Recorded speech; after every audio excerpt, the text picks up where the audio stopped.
Wassail again.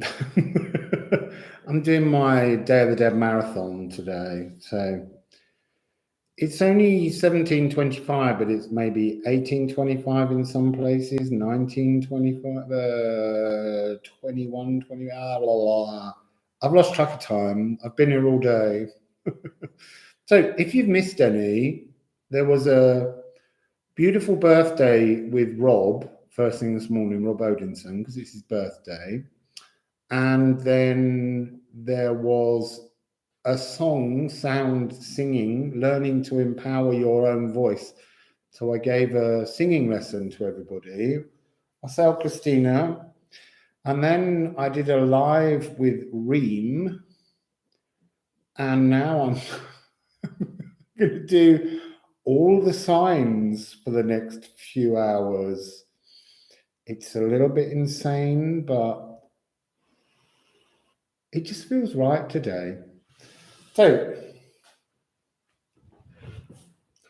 I'm just cleansing the energies a little bit with my supersized Palo Santo. I know, I've changed again, Reem. This is my Shiva Las Vegas. Shiva Las Vegas. So I started in bright yellow. Wassail Skywall trees. I started in yellow. I went to soft purple and blue with you. Wassail Joyce. And now I'm in Shiva for this new moon in Scorpio. And for some completely insane reason, I've decided to do Tesla traps. And they're quite long. Yeah, it's my Shiva Las Vegas. Shiva Las Vegas. So let's just get that out. I've also need a pen. Oh, there's the pot for that. Oh, I've forgotten my glass. I remembered the water. I'll just have to drink it out of the bottle. I've also imbibed rune water of the Elven Ring. So let's get a pen.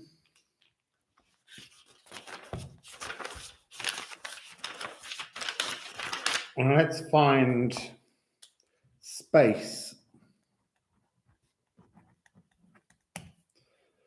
I'm just writing all the star signs down.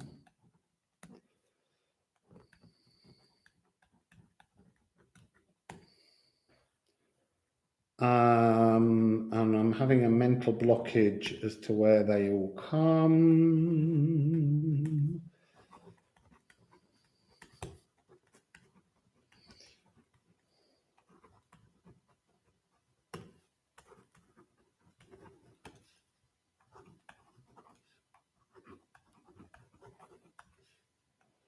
And I'm ending.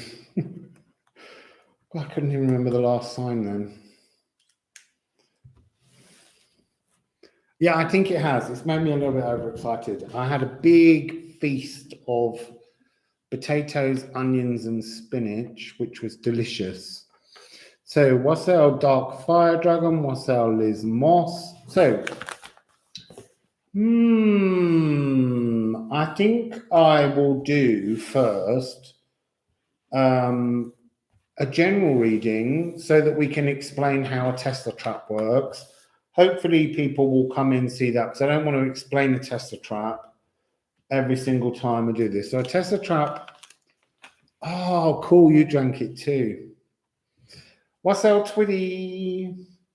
So I think I'm gonna do various different ones, but so a Tesla trap is you put down cards in a triangle to create the frequency of 3 and 6 and 9.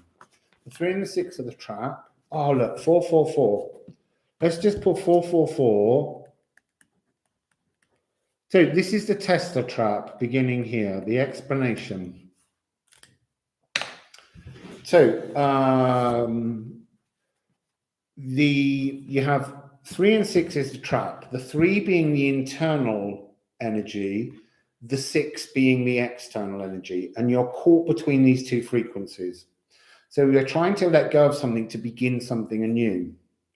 And then the 9 is the missing element that you don't have. And then we put down cards 1, 2, 4, 8, 7, 5. And that's to do with 1 plus 1 is 2, 2 plus 2 is 4, 4 plus 4 is 8. Yes, that's exactly it. 3 internal, 6 external, but they're the trap. So 1 plus 1 is 2. That's where you begin. 2 plus 2 is 4. And that brings you down to the side. So you've done, this is your internal physical elements that take place within that 3 that's the internal trap. Then you hop, because 4 plus 4 is 8, all the way up to externalizing what you've learned and how you externalize it. And then how you bring it to the real world, the physical world. And 8 plus 8 is 16. You have to add that together because you need a single digit. So 1 and 6 is 7. And so you move down to 7. 7 and 7 is 14. You add those together and you get 5. And that brings you down to the bottom. And so that's the external elements that are part of the trap. And then 5 plus 5 is 10, which is 1. So this is the energy where you keep returning to the same point. And then we read what the 9 is, and that's the energy that's not there. So 3 plus 3 is 6. 6 plus 6 is 12. When you add that together, it's a 3. And that's why that's the trap. And Tesla could hear these frequencies, the molecules, and the Tesla code is the 3, 6, and 9, the magic that exists in between. So we're going to use these for the moment, shamanics. I might mess around and put different cards in. Oh, look, that's actually a message to me that I'm completed on my hummingbird adventure. I'm so blasé about hummingbirds now, I've seen them. So this is the general energy of this moon for the collective. So we're looking for 3 cards. There's 1. That is just 1. So that's card 3. This is card 6.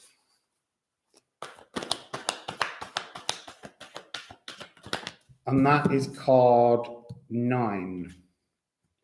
So I'm just going to show you that, if you can. So we've got 3, 6, and 9. Okay, now, I think for this, well, I was going to use the Raw Runes for the in-betweens. So I need 3 down this side.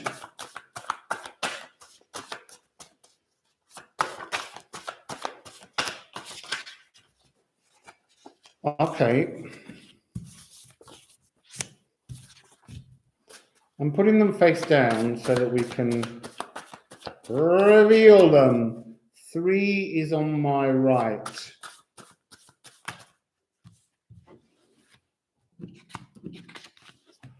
So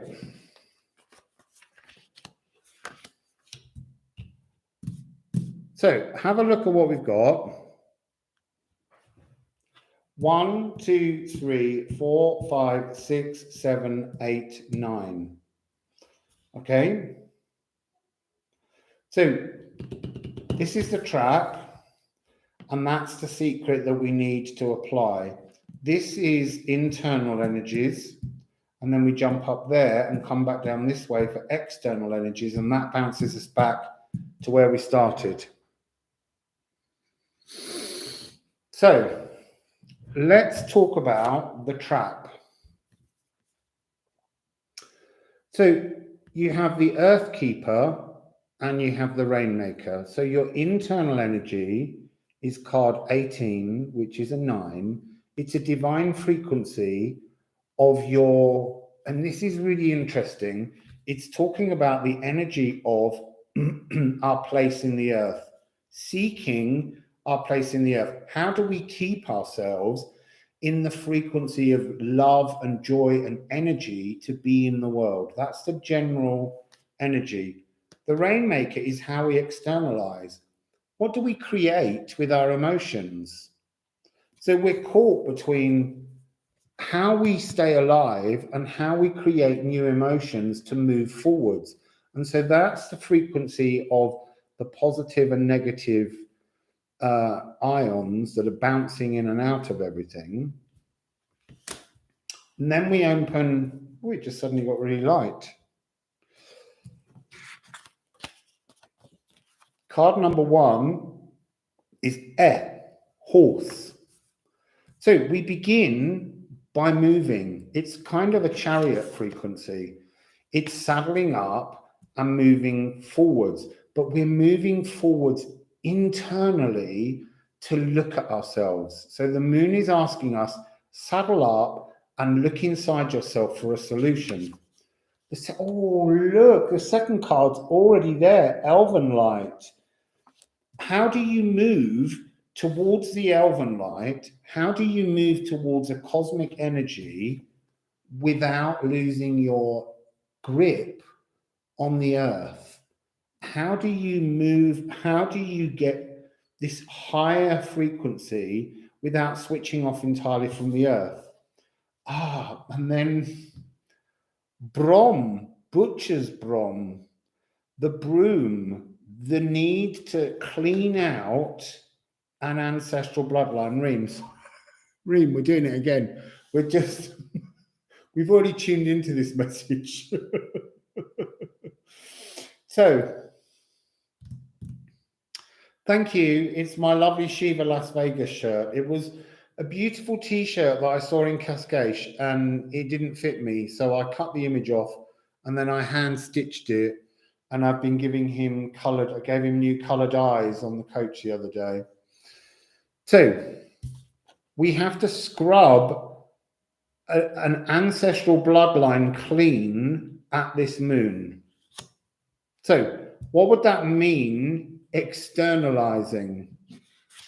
So, to become closer to ourselves. And we do this regularly. It's almost like we do this with every moon. We do these motions where we look inside ourselves. We search for things. We clean things out. And then we become closer to being our truth. A single leaf, but it's only one leaf. And then the next card down, is our earthly power. We're roaring with this energy. This energy of being alive and creative within the earth. And yet, 5 is how we get caught in the trap. So this is this energy of oak, support. So this energy is based on Ask, the personal Yggdrasil tree. It's also based on Os, which is the Godmouth frequency. So there's something about how we activate this energy that we've just looked at. The movement, reaching to the Elven Light without disconnecting to the earth, scrubbing an ancestral line, being thrilled by the excitement of what we've learned, connecting to our earthly power, feeling creative, bringing new energy up, and then this card is coming across as a very static energy where we are waiting still for something else from the Elven Light, Spirit to deliver something to us, and yet somehow Spirit saying, you have to enact this. You have to create the energy to move forwards.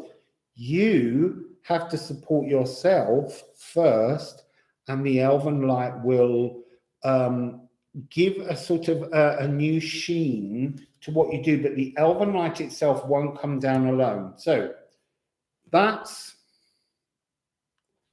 the message. What is the final card? Soul retrieval. Absolutely fascinating. There's a fragment of soul that needs retrieving, and I'm hearing it's not yours. It's an ancestor. It's a bloodline. This is what you have to do with this moon, is what Reem and I were talking about earlier. It's about cleaning up the astral. And it doesn't matter if you do it. It really doesn't matter whether you get this right or whether you return to start this process again.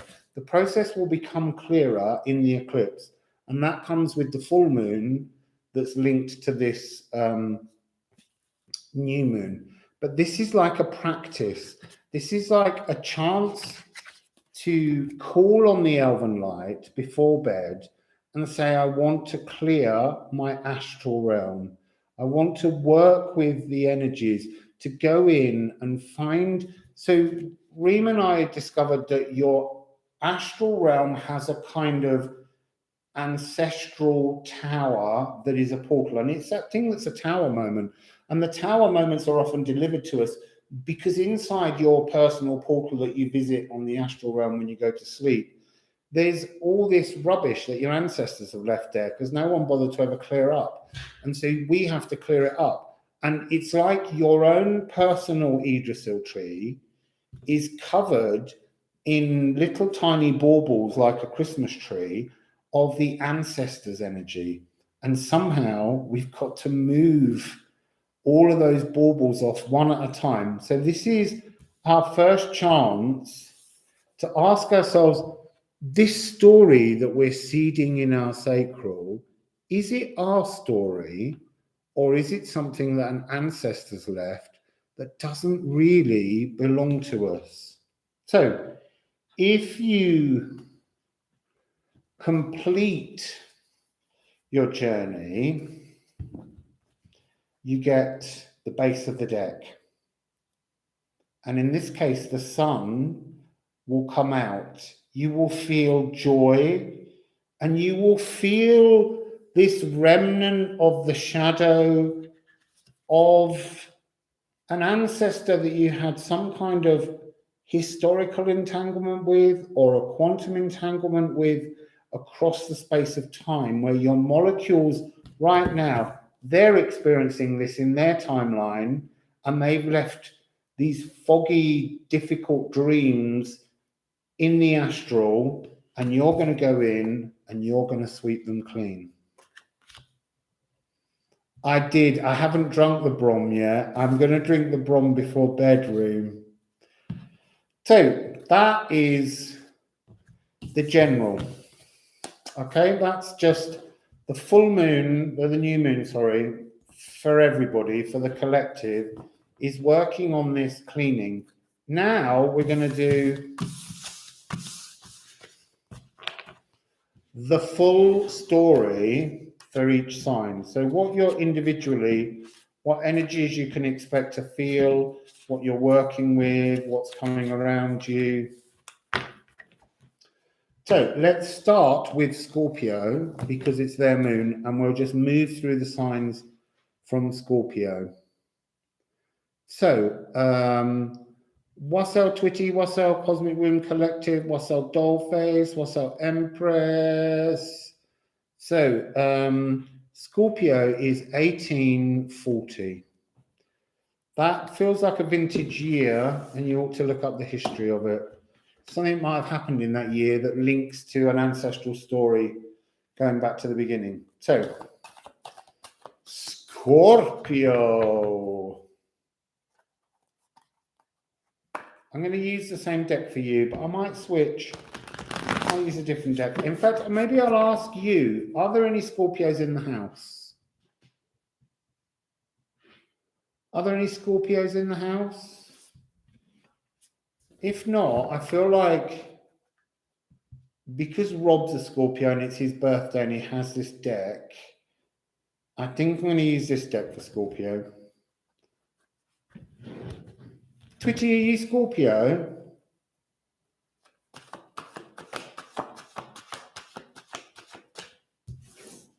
Right, so I've got card 3. There's card 6 on the floor. Oh, Dollface, I was going to ask you if it was all right to use this deck, and now I've already started. I'm so sorry. I'll do it properly with the next sign. Okay, so right, I'm going to use the runes, I think, for all of them. So, oh, good. I'm glad you like the Odin deck. Oh, they're trying to turn around. Your traps the cards are trying to spin all of their own accord. So yeah, anything you have in Scorpio, look at that planet and say, what does this mean? Like Pluto's death and rebirth. Pluto's also the ruler of Scorpio.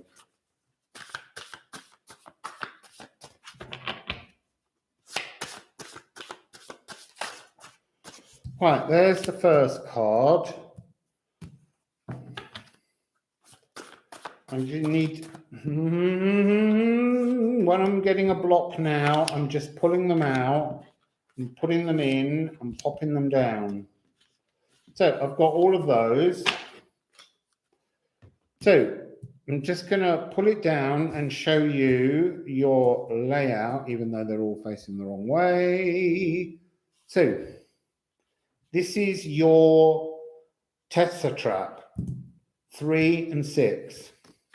3, magic. 6, bliss. Okay. So what's your trip? Your trap? Your trip. You can have a trip if you want. What's your trap? You have an internal understanding of deep esoteric magic, Scorpio. Power, real power to transform things. And that is your sign very much. You have trouble bringing that boat to the surface of the water so that you can ride in the bliss. So that's the energy between the vulva and the ven, VV, 2 Vs. So card number 1, where do you begin? On a homeward journey. So I want to say Hemfereld is home. Fereld is to travel home. There's something about this frequency. You begin with all of this magical anticipation. There's a really shiny, glittery excitement that comes across. Yeah, I have Neptune in Scorpio. It's my rising sign.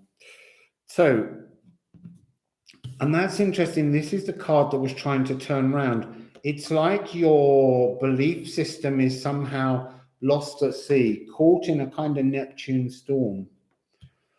So your Bifrost, this journey home, they're saying to me, it's like you begin ahead of yourself. And your journey home, it's almost like you're trying to do the task without going through the process. You're kind of trying to bypass it with magic, and somehow your magic is causing the ship to kind of get caught in a sort of a vortex. But also to go home as a Scorpio, death and rebirth, in Norse would be to visit hell, because hell is the place from which you seek your shadows and then they're rebirthed into the light when she gives the light back into the world.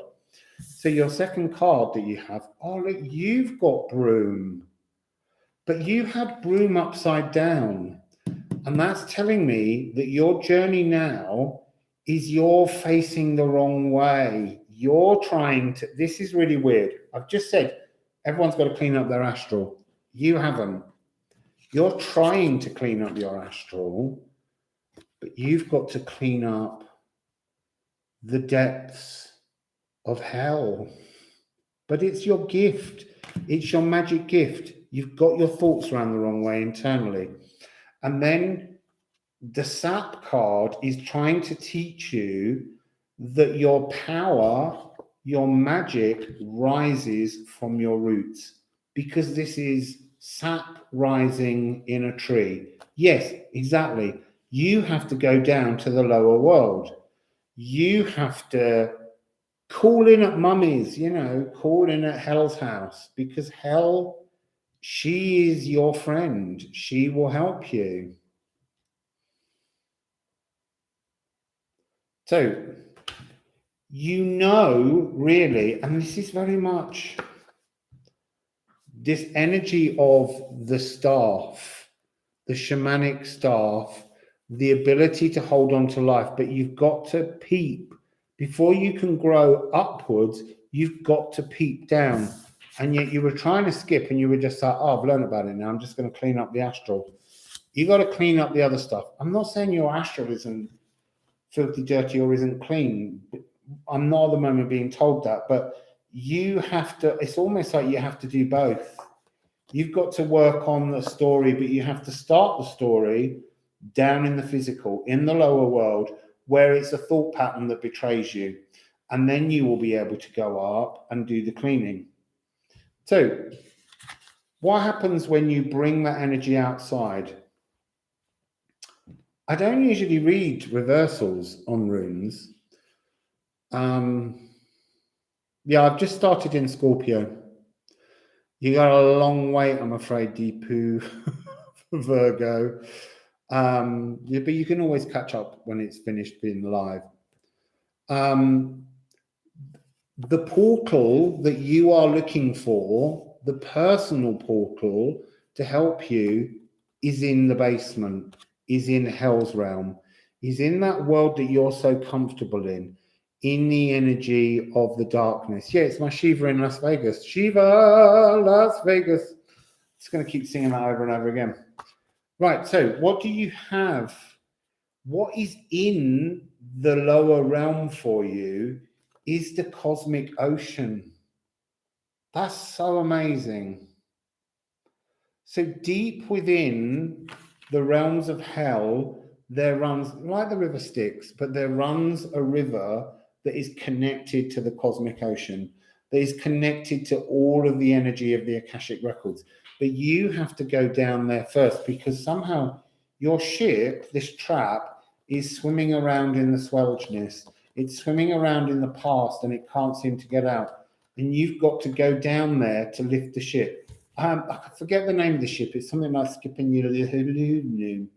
I can't remember, but it's a ship that you can take and fold up like a piece of cloth and put it in your pocket. You're going down to retrieve the lost ship, the sunken ship, the thing that you thought was lost in your life, but it isn't. It's just down there, just sitting in this cosmic lagoon at the base of the Yggdrasil tree, Mimir's Brook or Uthura's Brook, probably hers, because she has the past.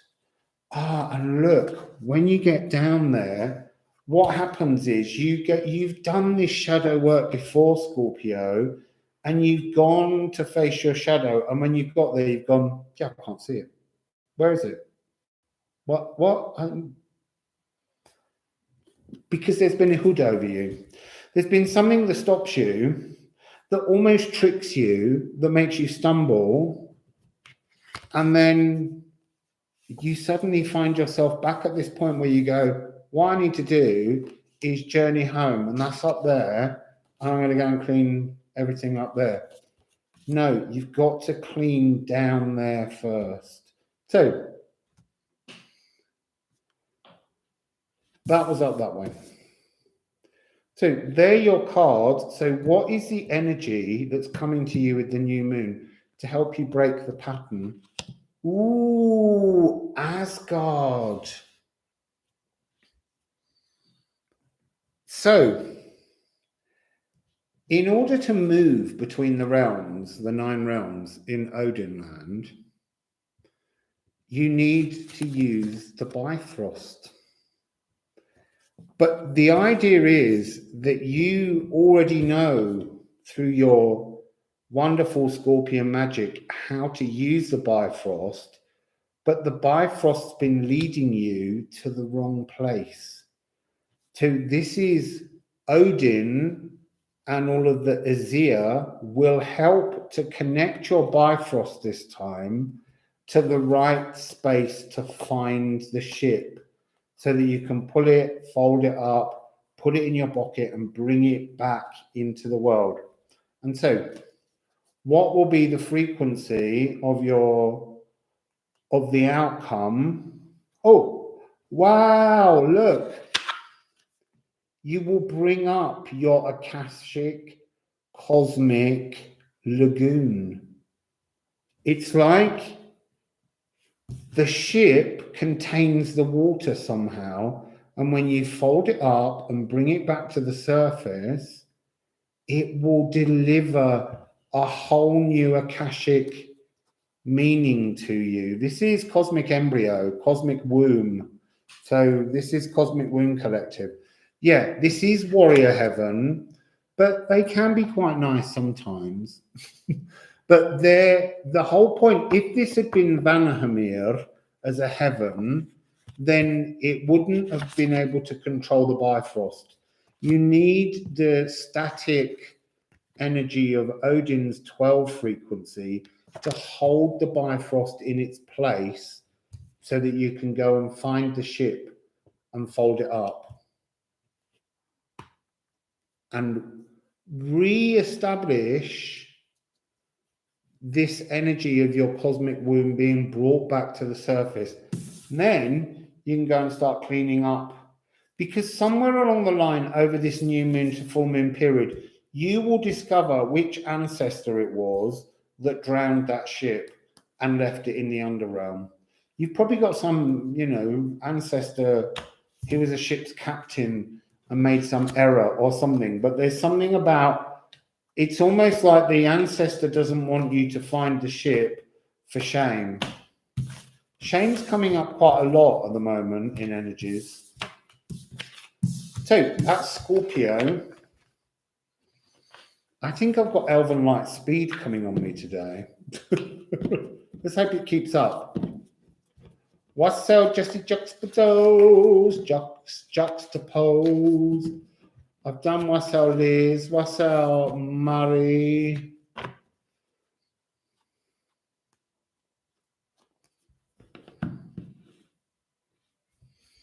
Right.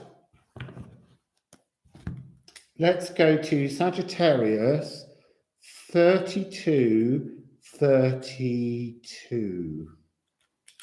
It wasn't quite, but I just read slowly so that it would be. This is a very efficient speed. So, would you like for your Tesla chart, Odin, Sagittarians? Would you like the Shamanics? Or would you like, this is me taking a risk, the Motherpeace? So, good night, Dollface. Mystical Shaman. And then someone else said Shamanics. Do we timestamp? Yes, it was 32. Because I'm being slightly efficient because I have elven light in me since drinking the water. Here we go. Sagittarius. Sagittarius. Sagittarius.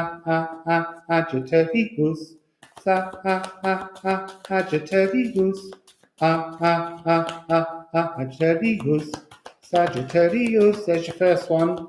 That's your 3. I don't know what it is yet. Oh, there's your second one, and I do know what that is because it's turned over in the deck. But I'm going to put it down and not look at it properly. And then we need one for your way out. There's your way out. I saw that one, and I wonder how that's going to roll into a story. So, runes for Sagittarius. Now, remember, Sagittarius, you're very much linked to this new moon in Scorpio because the cycle of this new moon ends with your new moon in Sagittarius, which is a solar eclipse on the 4th of December. So, 1, 2, 3. Now we need 4, 5, and 6.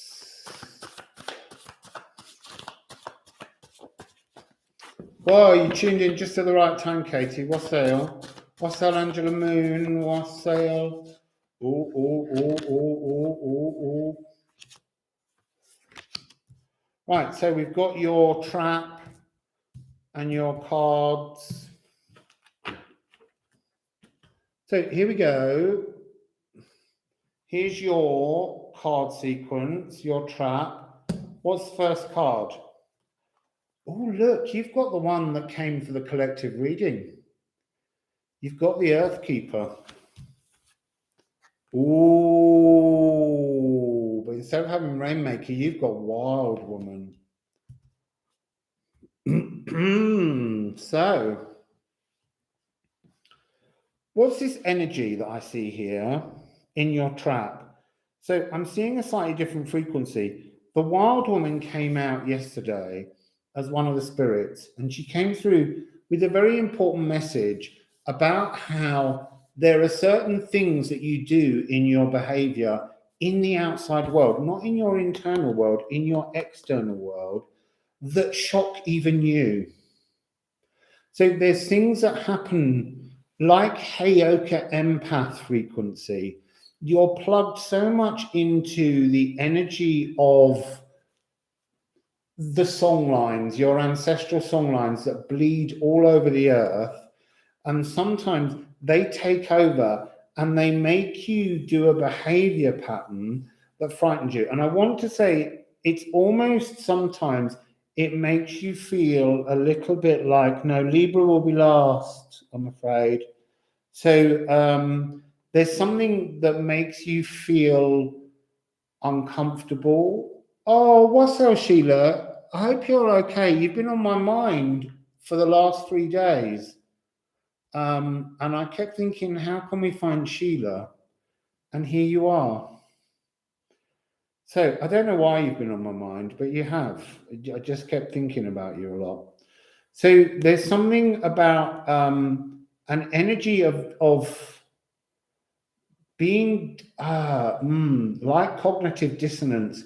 You do things and you can't understand why you've done them, and so it causes something really uncomfortable within your frequency. And so the trap is, how do you remain wild and free without betraying what you feel is your truth? Because there's something about this frequency. Look, she's all dolled up, this energy in the earth. It's like it feels like a very old storyline. There's something very cold energetically about this card at the moment, whereas this card's full of love. And this energy of this coldness pushes through and somehow kind of grabs you and almost shoves you into a situation that you would never dream of going in if you were just standing in your own truth. It's an echo of the past that keeps pushing through. So where do you begin your journey each time? We're getting some very similar, you're really tied in, as I said earlier. This card was the point at which you spring forwards before, back to the beginning. But this is you standing in your power. Internally, it's this energy. You understand your wildness, your freedom, but somehow this is internalized, that's externalized. There's a disparity between the two. So you start in your power. You start in an energy of a kind of spiritual truth. And internally, the next card, this is interesting. It's Ethal, the original birthright. And it's followed by this. What is the original birthright? The original birthright is you. It should be followed by this. You are your own original birthright. This was the original birthright of an ancestor, but not you. And yet it's loud, it's ringing, it's pushing, it's shoving, it's jostling into this energy of what should be your birthright, not their birthright. But you don't see that most of the time. You see it as a wonderful spiritual pathway that is your original birthright, your journey towards yourself. but it isn't that. So what do you have? Right, I'm taking this as upside down. I don't know why there's so many upside down cards. It's thorn. And the fact that it's upside down at the moment, and it's never done this before, but it's telling me that this ancestor has left a very uncomfortable, thorny issue, like in your foot, in the base of your foot, in your roots. Okay? And exactly, Reem, it's by seeing this that you can go and clean the astral, because you know now that those things were an echo of someone else's life that courses through your songlines, courses through your blood, courses through your world. And somewhere in the astral, that same energy, that same frequency will be sitting there waiting for you to clean, but you have to clean both ends. So this hawthorn, this is an energy of magic. So you almost need, it's like briars, the thorns of the things that wrap themselves around your portal into the future, the energy that flows towards you. The thorns are stopping them, but somehow it feels like if you were to look at the gate would look open, as if you could see your future, as if you knew really where you were going. But as you walk forward, all the thorns are at the bottom, and they're going to catch your ankles and feet and trip you up so that you can't get through. So how does that energy manifest at first in the real world? It's about feeling maturer. You're doing spiritual shadow work, you're doing pathways, you're reviewing yourself, you're looking for your original truth. And each time you approach this, you're finding yourself maturing. And it's interesting to look at the difference between these two. You're maturing because at first there's this energy above that's connected more strongly to the astral, to the heavens. And down here, you understand that actually to mature, you've got to bring your energy closer to the thorny underworld, where all of the best nutrients are, in the shadows of the nutrients. The key to unlocking your future pathways is molded from your shadows. Oh, Sunsteeder. So this is the community card. This is the solstice. This is your current frequency. This is the 4th of December. So it feels like you've got this whole period right from now. This whole moon cycle is yours to prepare yourself to find your original birthright, not somebody else's. So this is a fleeting moment in time. But the fact that it says community, I want them, they're saying to me, see that rather than as community, see it as family, but ancestral family. So a community behind you that you need to have this fleeting moment with on the 4th of December to release something. Oh, look. Heartache. But not your heartache, their heartache. But their heartache has echoed into your heart as a false heartache, as an energy that doesn't belong to your story. And there is something mournful about this figure. Yeah, it does look like the 4. And this heartache, if it just had this stem across it, would be Saturn, that restrictive energy. So on the 4th, there's a solar eclipse, especially for you. Especially for you.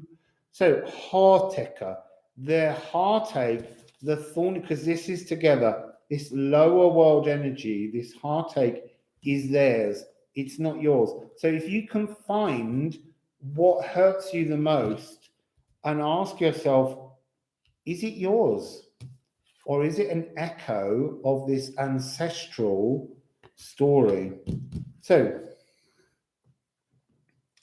There's your tester trap. What's in your solution? Ooh. To gather, the gatherer. So I feel like it's actually saying to gather yourself, to gather the support for yourself, but they're showing me the weight of these, like the 10 of batons, like burdens. It's literally, there's all down here in this heartache, this lower world, these big, cankerous, heavy pumpkins, and you need to just kick them away. They don't belong to you. You know, kick them back to the ancestor and say, it's yours. It's not mine. It's not mine. It's yours. Stop weighing me down with all this.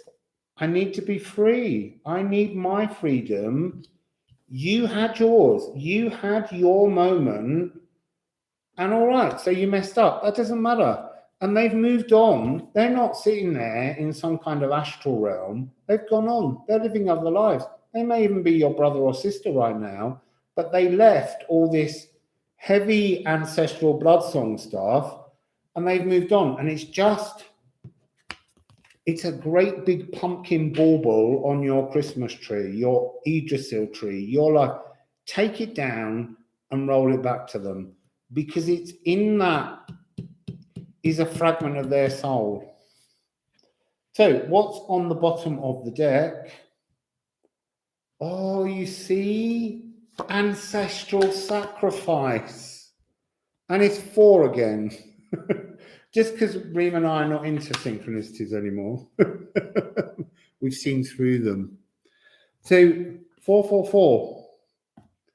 And actually, if you go back to the original message, which this is linked to, that was 444. That began at 4 minutes 44.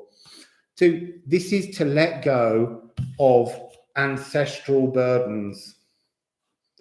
That's what you get to. You clean up and you let go. So I trust you're all able to chat quite well. I'm a bit rubbish sometimes at keeping up with the signs. I think because I'm like, I've got to get on with this, I've got to get on with this, I've got to get on with this. So that was you, Sagittarius, really, truly, without fail, letting go of some really burdensome ancestral story that gives you a heartache that doesn't belong to you. It's like that unfathomable energy, especially, and I want to say that this is very true, but sometimes when I've had depressions and depressions descend upon you and you just kind of go, where did that come from? And you can't even put your finger on why it's there. That's what this is. It's old ancestral soul lines that are in your blood. They're in the ancestral realm. So every night you're going to sleep and you're thinking, oh, I'll rest my weary head and let go of things. You're passing through that portal that they left there. Again, full of their old caca.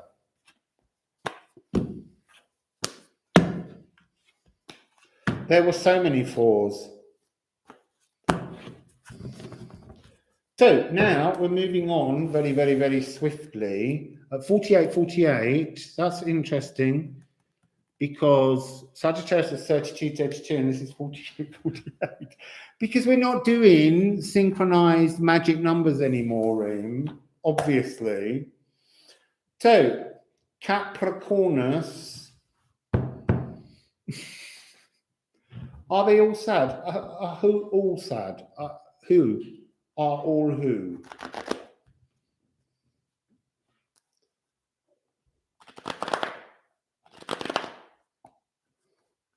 I'll look up in a minute when you finish typing.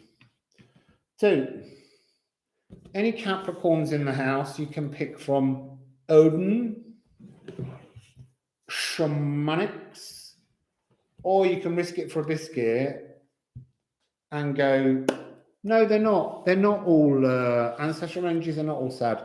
It's just that sometimes it's the happy memories don't tend to be ones we trip over, because happy memories clear the energies. A lot of the time, you have to remember that ancestors most of the time have lived really quite suppressed lives. You know, they've had difficulties, and they've never lived in a time when they've had the freedom of thought to be able to clear up things. I mean, many times I do readings for people, and ancestral energies that turn up are about the suppression of women, because until recently, you know, women couldn't do anything about anything because the law and their husbands or fathers or brothers just seem to have complete control over them. So a lot of these ancestral stories, this is the first time ever that you can begin to shift them. So Capricorn, did we have a shamanic? Grace has said shamanic. Someone might have said something else. I've caught on that, so we'll go with shamanic. So Capricorn, let's lay out your Tesla trap.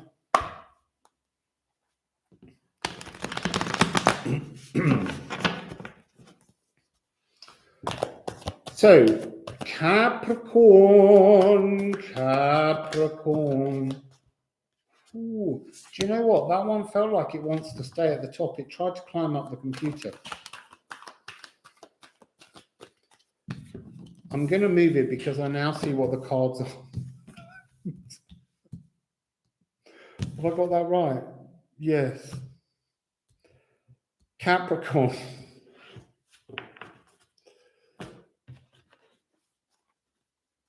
So,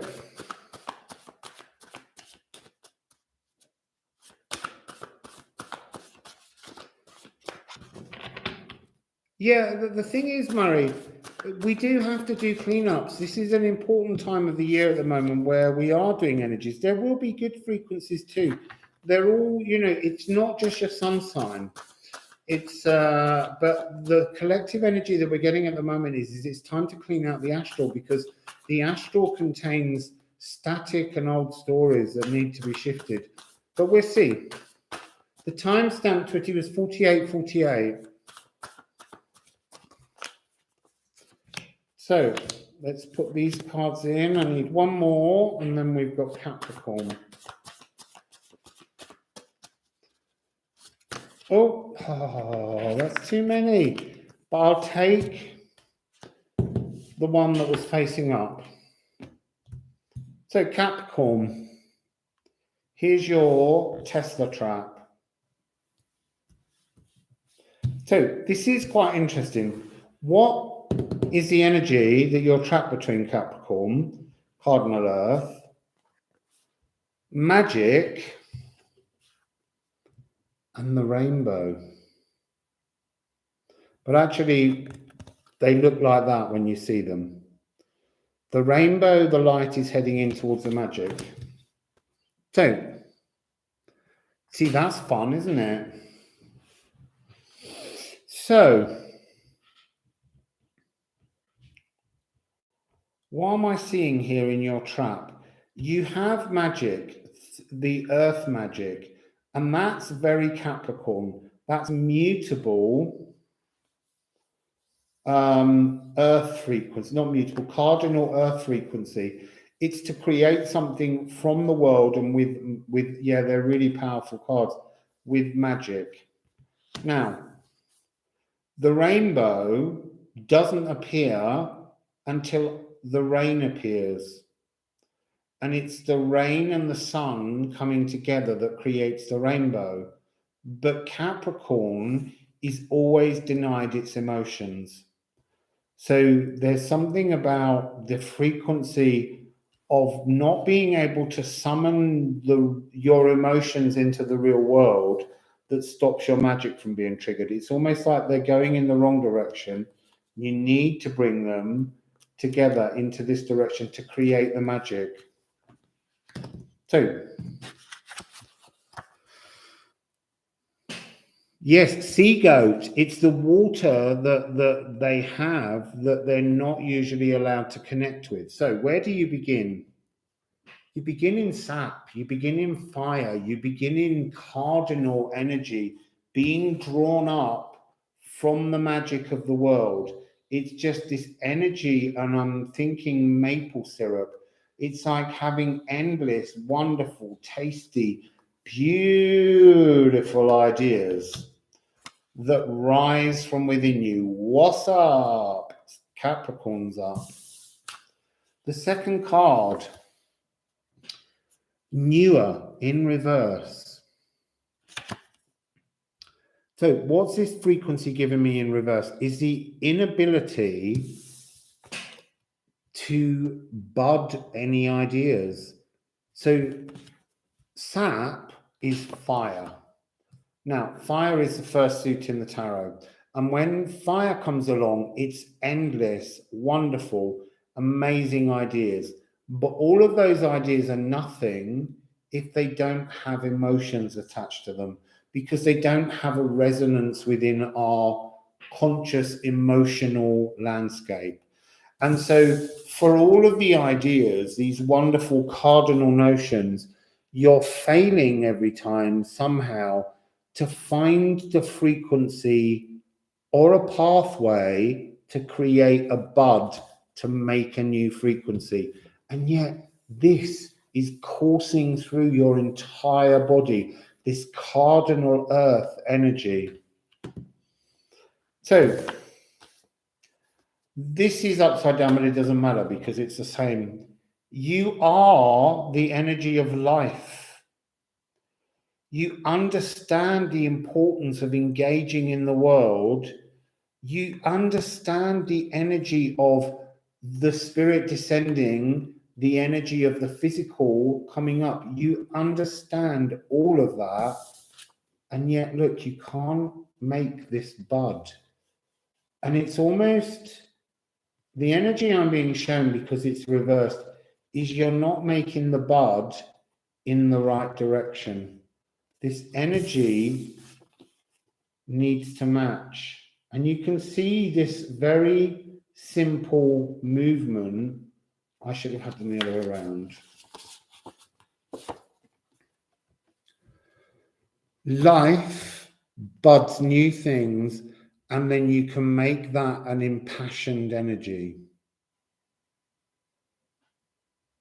But you start from being impassioned because you're cardinal earth. You're failing to make that bud. You have so many ideas, but you don't pluck the idea to move forwards. So what happens when you go into the real world?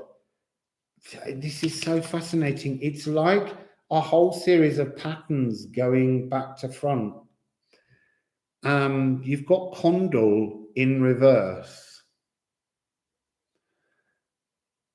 Yes, life does. I heard life grips onto you and you grip onto life. Exactly. It's when you're in a single cell of the mother's egg and the father's sperm, a thread of you goes in. And at first, you have to work really hard to wire yourself into all of the cell divisions that create the physical vessel that carries you. And that's when we grip life. And then we come out, life grips us and holds on to us.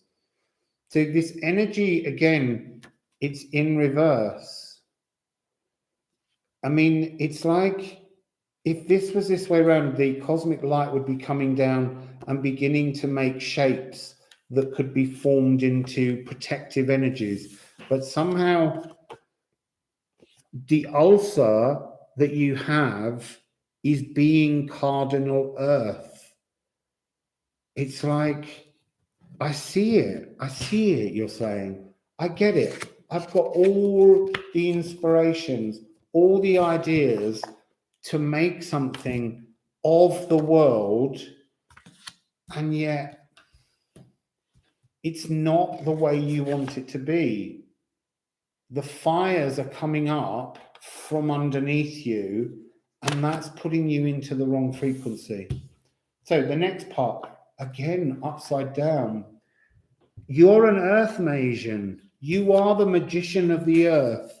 You are cardinal earth frequency. You're meant to have this. You're meant to have this, but you're not getting it because you're being denied your emotions. Yeah, there's lots of this mirroring going on in here. So what's down here? Oh my God, that's really interesting. Etbursten. You burst out. You burst out. You come from the roots of the earth and you push all of your energy out to become something, and nothing emotional comes of it. It just returns to this cardinal energy. You've got to connect to the earth. Oh, that's really interesting. So they're saying to me, well, I'm saying to them, how does that work then? So you've got to change the way you think of the earth. So you think of yourself as cardinal earth because you're told you're cardinal earth. But the whole point of this is, what's the purpose of roots in the earth? The purpose of the roots in the earth is that they pull in the nutrients. But what do they also pull in? Water. And you can't find the water to bring it up. And it's like this is an outburst of water and emotions. And in the past, you're bursting out, but there's no emotion. There's just like fire. There's a sort of a frustration and an anger. And this time you have to connect to the water that's inside the earth magic. You know it's there. You're the earth mason. If anyone can divine the energy of water and pull it up through them and let it out through their heart, it's you. So what's missing? Interesting. Stand still. So stand still. You won't find the water you seek if you can't stand still. What does a tree do with its roots? It stands still. And what it does is it sends its roots further afield until it finds the water, and then it pulls all that emotions in. So, what's at the base of your deck?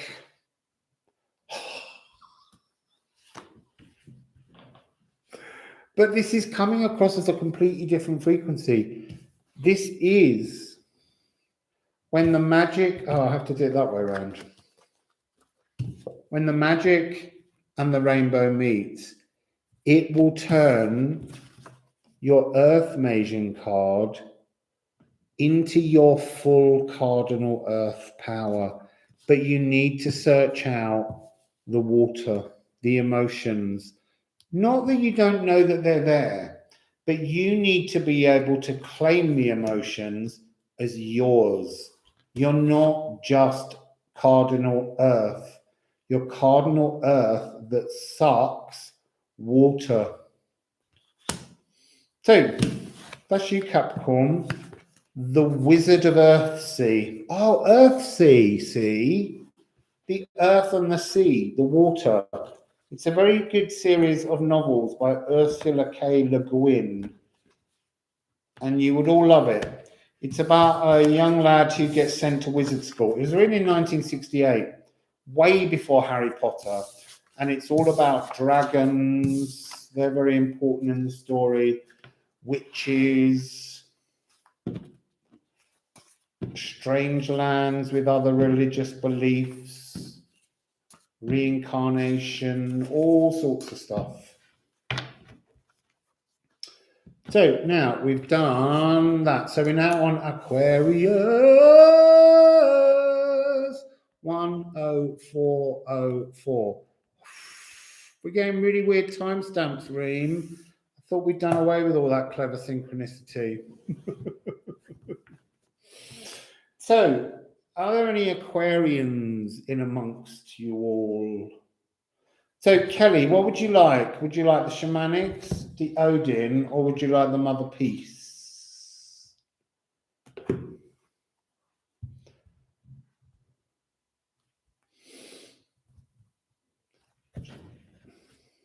Shamanics, Odin. Okay, thanks. Here we go. So, we'll put down your Tesla trap and see what you've got going on. That was very powerful energy, though, Capricorn. Oh, I'm sorry, Twitty. It was too slow.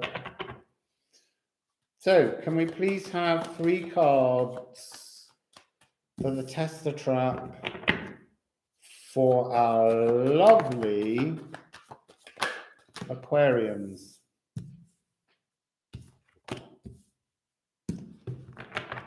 Oh, you may have seen the bottom card then, cheeky. So, the runes. I'm not having that one. I need to rifle them.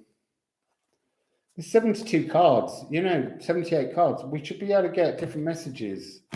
And yet, there's something always at the moment where it doesn't matter how different we are. My guides keep trying to say to me, yeah, sun signs. You want to look at your whole natal, mate. And so they keep being funny and repeating the messages so that everything feels a lot more collected, because they're like, it's the only way to get the message through. Otherwise, these people are only going to listen to their sun signs and not notice all the other things in their life. Oh, this is doing weird things. I'm going to see if that's the right number of cards. Yeah, it is. Good. So, Aquarius. Here's your spread, your trap. What's your internal trap energy? Ooh, destiny. Jormungandr. What's your external trap frequency? Heimdall. Oh, that's interesting. So, your trap is that you don't feel called to a destiny. I don't mean that you don't feel you have a destiny. Internally, you appreciate that you have a destined moment in time. But it's almost like seeing like your stomach being tied up in knots in anticipation to hear Heimdall blow a trumpet and say to you, it's now, come on, Aquarius. I ain't going to happen like that, is what I'm thinking. And that's why you never get anywhere. It's too passive. So let's look at where you start. Oh, look. You start in sun energy. You start in the energy of your own signature, sigil or sigil, depending on how you want to say it. But you begin with the notion of this frequency of being in an earth vessel, being cosmic with your consciousness, but there being this weird energetic hiccup, or almost like you're sitting down on the job of life. There's something, I can't think of the word for it, sort of nonchalant about your attitude towards your own destiny. I think it has something to do with, because we always talk about the age of Aquarius, you kind of keep thinking, well, everyone else is blowing the fanfare, so I just have to wait and it'll be my time soon. It is the age of Aquarius, but you are the maker of the age of Aquarius. You have to action the age of Aquarius.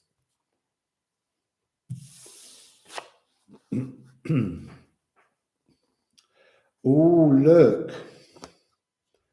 Being unbound, Wendhorn.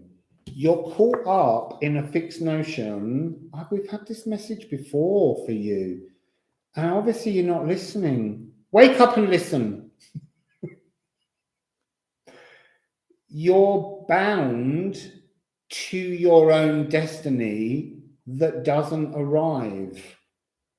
Because the date for the age of Aquarius keeps getting pushed further and further away from you. So there's something about this need to unbind yourself from the fixed energies that are keeping you from your true being. You don't need someone else to play you a tune to decide who you are. But the problem is, you've decided so strongly what is your overriding signature that you're not capable of unbinding a kind of lifelong philosophy that you have. So, tread, foot sole. What is the energy of your frequency that you have left as tracks, so that should I decide that Aquarius is such a beautiful light frequency with such an amazing gathered energy, how do I follow in your footsteps? What do I look for to know that's the pathway that Aquarius has trod? How do I find that space? Because what I'm seeing is just like a tangled mass, like you're not going out. Yeah, be the trailblazer, Aquarius. At the moment, you're kind of tying yourselves in knots and you need to unbind yourself. You need to make your journey count. Not for the people that will follow, but for you. So, externalizing it. Yeah, it's another 4. There's a lot of 4s floating around here. Okay, candle, phosphorus. So this is the energy of a very faint inner light. And it's like every time you go to apply yourself to the world because you didn't hear the fanfare, it feels like the fanfare's kind of like, and you drop back into that energy, tying yourself in knots. But we're now in air frequency, and you are fixed air, and phosphorus is like this weird greenish mist that can be seen. It's like a form of bioluminescence in many ways, but it's internal within you, and you've somehow got to blow and clear some kind of fog that you're allowing to sit around you. You're being bound up in a fog of your own making. Sorry, it's a bit heavy, waggy finger. But sometimes we need a waggy finger to wake up and unbind ourselves. So, yeah, look, I came out upside down and my immediate reaction was to turn it up. It looks very the same almost, whichever way up it is. It's calc. But the point is it's about anchoring yourself into the world, into the mortar of all things. There's 2 energies, a mirroring energy, this side of the card and then this side of the card. And they're 2 separate potentials. It's almost, it's like you have the gift of almost twice as much, because look, the universe is offering you the space, either side, whichever pathway destiny you want to pick, it's the right one. It will unbind you, but you're not making the decision. You've got to clear your own mental fog. Blow your own trumpet. Blow your own trumpet. Because he ain't going to come down and play it for you. Ooh. Watergefall. Dissolve the old mortar. Water can dissolve mortar. You can be a poet at the same time. Water, your emotions can change things. It's almost like you're playing only with your mentality. You're thinking about things, but you're not applying an emotional language. Allow the emotions. Every time the emotions come down, you can burn off this mortar, but somehow you're allowing your fixed signature to burn off the water before it can reach the mortar. You're not allowing the energy of the Akashic emotions to come down and soften quite rigid, fixed energies within you. So let's see what's under your solution. Oh, you see, next to the phosphorus is the fog. Yes, new water bearer energies. Well done, Reem. Wasn't with that. It's time for you to pour the water on the mortar from your vase. You have to clear the fog. What is fog? Fog is water. It's moisture. You can clear all of the fog, but you have to engage in the act of doing it. So what's on the bottom of the deck? And you're purged. Dege. This is to purge all of that swelledness, this triangle of the past that just keeps rotating, and it doesn't even have the little lickety stick end bit. You can't even catch hold of it. But when you clear your fog, and that, I feel like that's coming in for you in the solar eclipse. Because this new moon is a preparation, because it's the cycle preceding it. 4th of December, and it's Neptune's tunnel. And when you get to there, you can be reborn, and you will feel purged of so much shit that was your fixed energy. So that's you, Aquarius.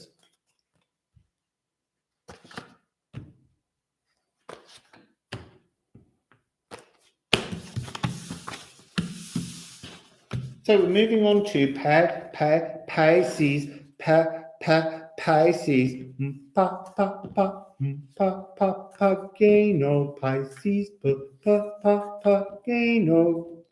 So Pisces, we are beginning Pisces at 1:17:25. See, they've got no magical numbers there. Couldn't even make that happen. So, yes, we're going from, so Queen City Psychic, would you like Odin and the Nine Realms? Would you like the Shamanics, or would you like the Motherpeace deck for your trap?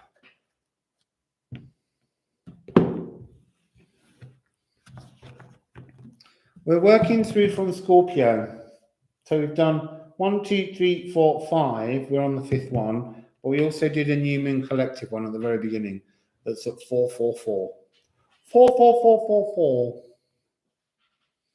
So I don't mind, but someone needs to say Shaman. We're going with the Shaman.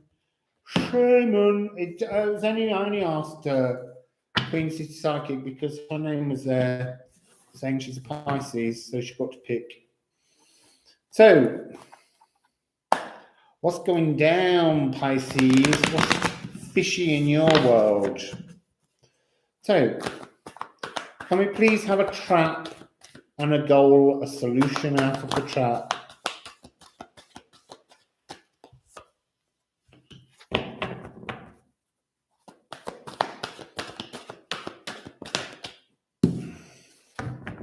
We've got 2.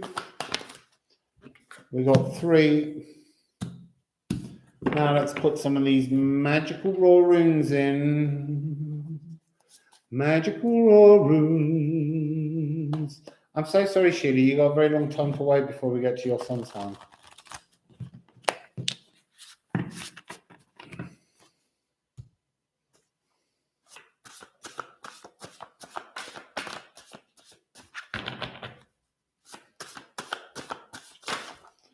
Oh.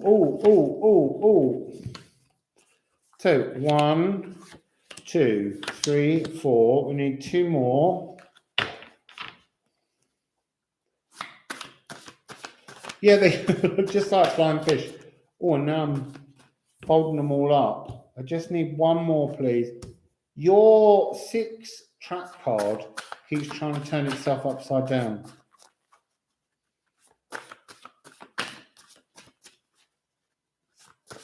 Oh, thanks, Sheila. Right, there's 3, but in this situation, I take the one that's face down. So,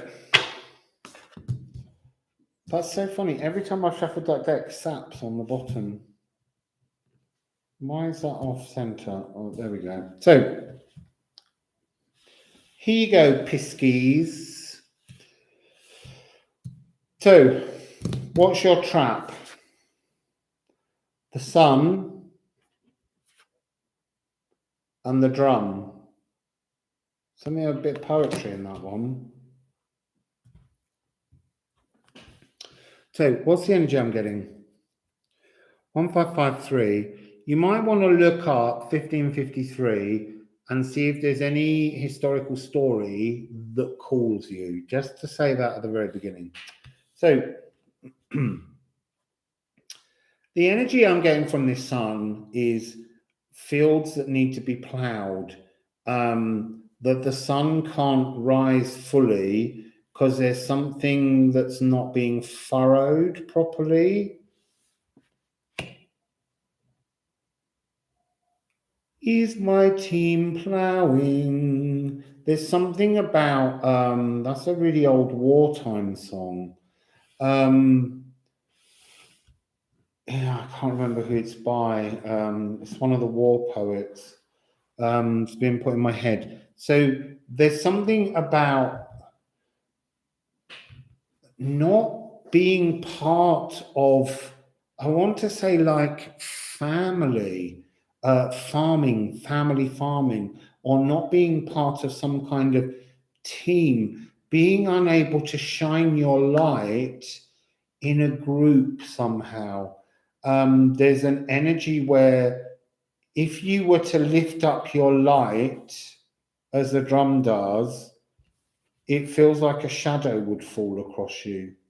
That seems to be the trap. Fearing the brightness of your own light will cast a shadow. That's a very strange. Is it A.E. Houseman is my team ploughing? Yeah, there's someone set it to music. Butterworth, maybe.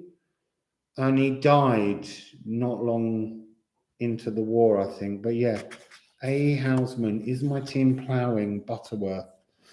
So we've got another 4. We're certainly being drawn to this, and you've got the sun being masked. If anything was a solar eclipse, it's this energy. Yeah, George Butterworth. Thank you, Sheila. I couldn't find his name, though, to begin with. Is my team ploughing? Now I am. It's about being dead. It's about being dead. 1553, September the 9th, Roman Inquisition, Talmud and Jewish texts burn. That's interesting because I've just here dealt with the energy of when the Spanish Inquisition, the illegal one that was over here in Mexico, burnt all of the Mayan texts. There's something about being buried in the soil, ploughing something out of the soil, ploughing something out of history, ploughing something out that needs to be brought into the light to be praised rather than being as it is now burnished. But that's quite a deep message that doesn't feel very personal. This is Os. This is the sacred vessel into which the God mouth energy, elven light, source, whatever you want to call it, that is where you start. It's like you have a profound connection to God, source, whatever you want to call it. Pisces, you are 12th house. You do have that energy of the release of deeply spiritual moments, but this is something about you being currently in some kind of sacred vessel, and yet the earth will reveal the secrets. But why is that your reading? That's the interesting part. Lady Jane Grey, that's the one I'm looking for. was proclaimed Queen of England. I saw her ghost when I was about 7, waiting to be beheaded when we went to see the Tower of London. She's been coming into my mind a lot, but I'd forgotten that was the year. Yeah, you have divine protection, Pisces, with this moon. I don't know yet what this story is. Your trap is fearing your own light. I'm not surprised when this is the energy internally of your light. Also, someone just said, was it you? Someone said about how sad it is. Oh, it was Reem, about when books get burnt. I also went to Berlin where the books were burnt, and they have a hole in the ground, and as you look into the hole, it's all white, empty bookshelves. So there is something about, I want to say, proclaiming old knowledge, lifting up a treasure, but somehow this treasure is fed directly to you from source. Yeah, Wendhorn, unbound. This is not feeling much like a trap other than you needing to accept that it's a gift within you. This moon is unbinding you from fear. That's really interesting. From things that feel buried and hidden.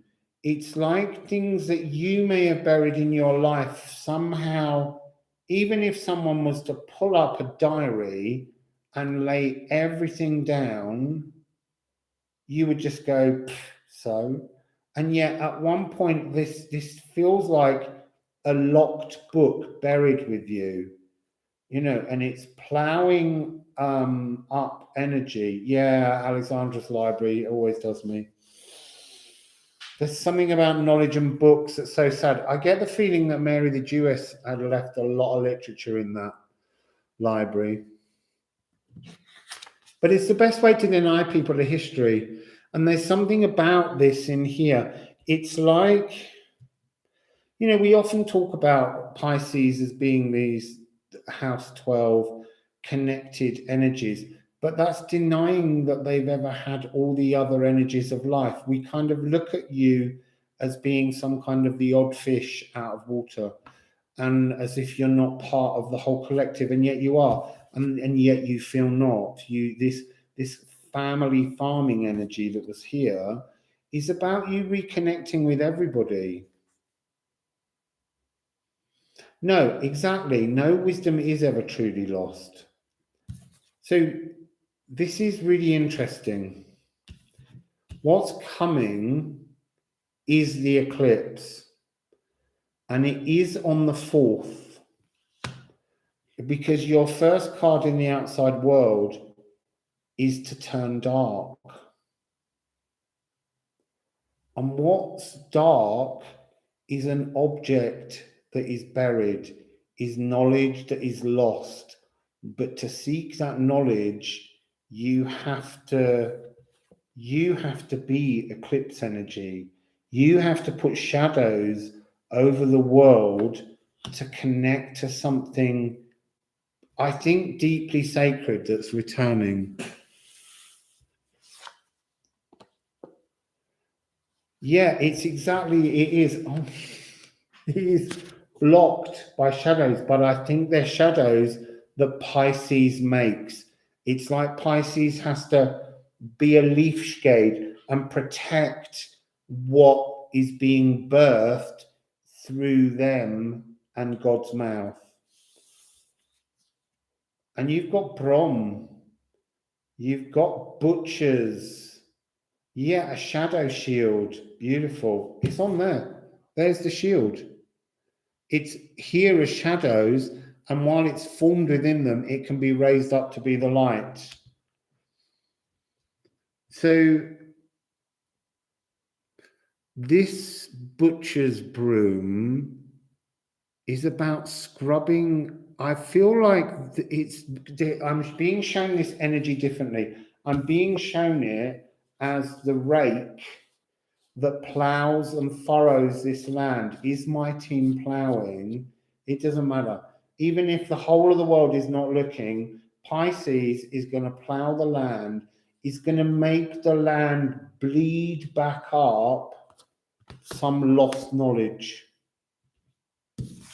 Amazing. Oh, and it's a homeward journey. I don't feel like this is a trap. The trap is ordinarily you don't have the guts to shine. You fear shining. This is not a trap. This is a journey. This is a magical moon, the whole cycle, and it begins on the 4th. On the 4th of November, right through until the 4th of December. So, some kind of old, half-forgotten, long-forgotten, nearly remembered energy, sacred knowledge is being returned through you. What do we have here? How beautiful. How absolutely gorgeous, Pisces. That's so beautiful. So beautiful.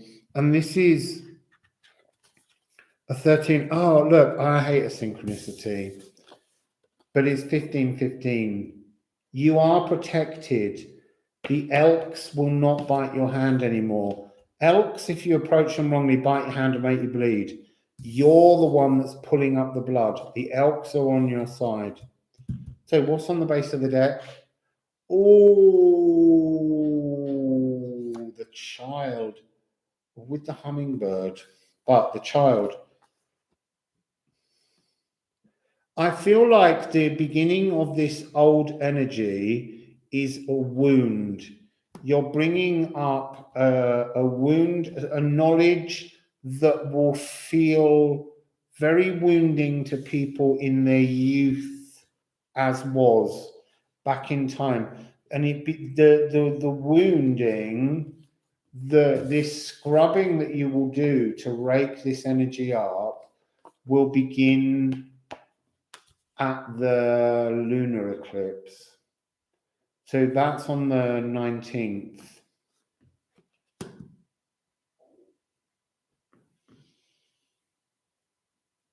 It's the child is like some kind of original knowledge.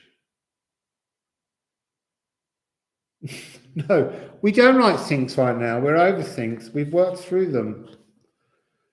So yeah, Pisces, you're digging up some kind of old secret knowledge. I don't know how. I mean, they're just showing me it as ploughing a field because it's about something that's been stuck, locked inside the earth that needs to come out. And it's very old.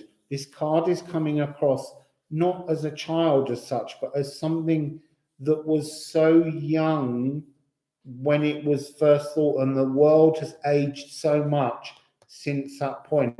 The tree of life has walked on so far since that was buried.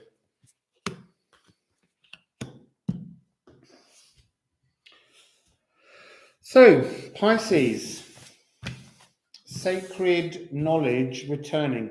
I want to say I am picking up the energy of the Hathors. There's something sort of Egyptian deeply, possibly within that. But it's something, maybe that's why someone said the Palace of the Library of Alexandria. There's something that's lost knowledge being returned. It might come through dreams. It might actually be that it's just sitting there waiting in a book, a volume that's in your ancestral astral tower, waiting for you to pick it up and read. Oh, gorgeous, Sheila. I love a bit of Chiron. So, I don't know what I've done with the pen. Here it is. Aries 134:24. So, Aries, have we got any Aries in the house? Okay, so would you like the Shamanic Oracle? Would you like Odin and the 9 Realms, PHLB, or would you like the Motherpeace cards?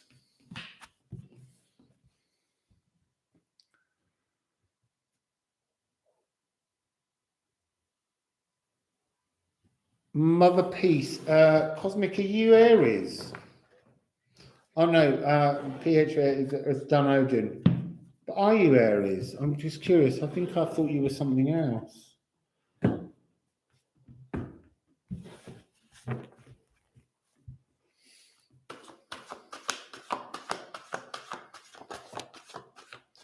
So I'm sorry, I offered the chance to PHIB, PFib or FIB. 5, I'm not sure. So, and they've chosen Odin.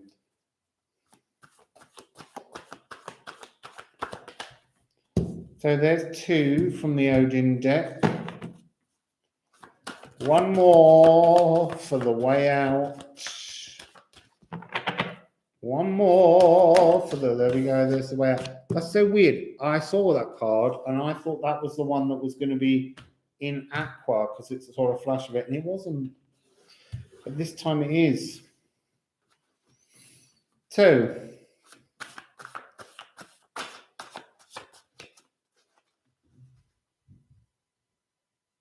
oh, Fibonacci. Getcha.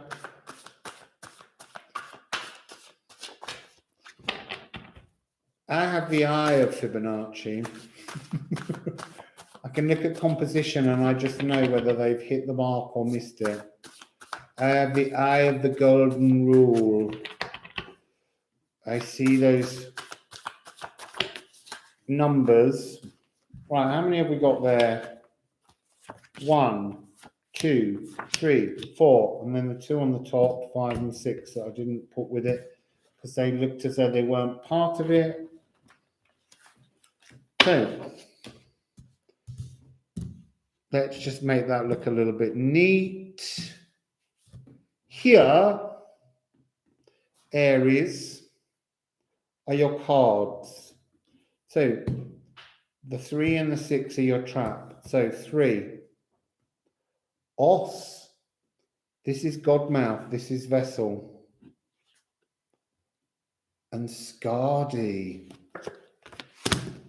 Interesting, as in I don't know what it means. So you have a sacred vessel and there's something about feeling defiled. Feeling tricked, feeling robbed or cheated of some kind of energy. You know, purity, internal purity, and being cheated from your internal purity. Skadi was tricked into a marriage that she didn't want. And actually, it was a really poor trick because Skadi, they killed her father, who was a giant. And she's a giantess. She's a goddess of mountains and snowshoes. And the point about Skadi is that she realizes that she's been tricked. And so she seeks divorce and moves on with her life. She takes a second chance. But there's something about this frequency where you feel as though there was some loss of purity through some trickery and you've never quite got back up.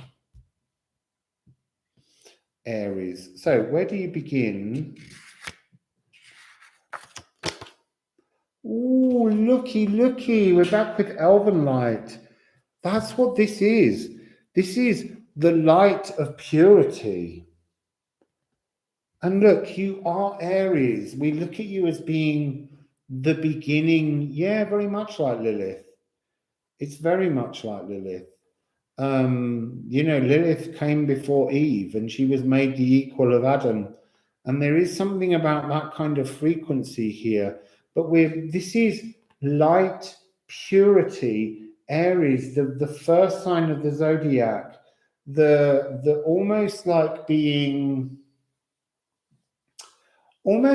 superseded by everything that followed you. You were the first, and you had all this purity and awe and wonder at everything, and somehow everyone else turned you into a really bitter divorcee. Like you were robbed of childhood, like you were forced to grow up too soon. Apple bearer. You see, now this is again making me want to think of Dark Moon Lilith, but also of the original energy of you being so pure that you wanted to just give. You wanted to share everything, and yet everyone came along and they kept saying to you, oh, just shut up, baby. Shut up, baby. That sort of notion of being suppressed.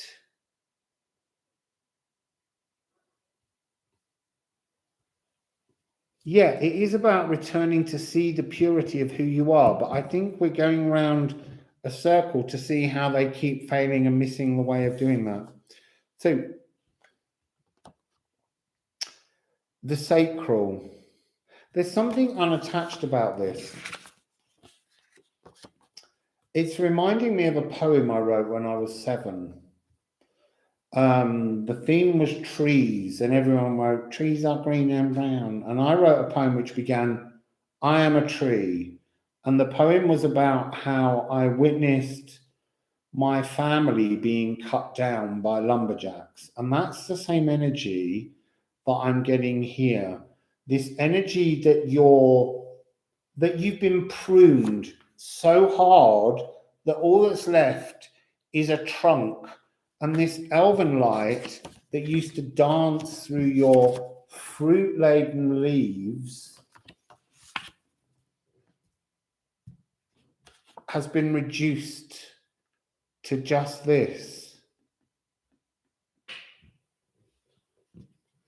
It's really interesting. It is something about, I think because that poem has been pushed into my mind, it's about the melancholy of childhood, the melancholy of youth that's forced upon you, even when really you were just like an aspen tree glittering in the elven light.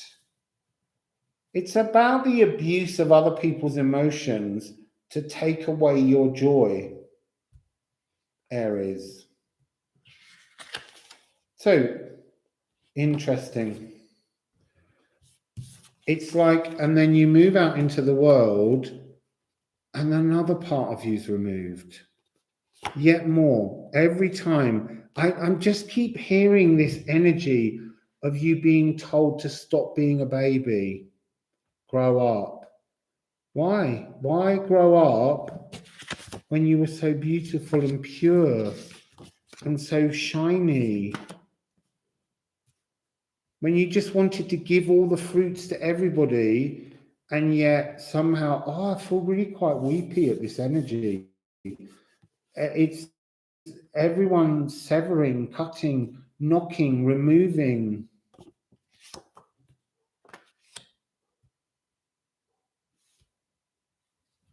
Oh, interesting. Yule. You know what's very fascinating about a yew tree?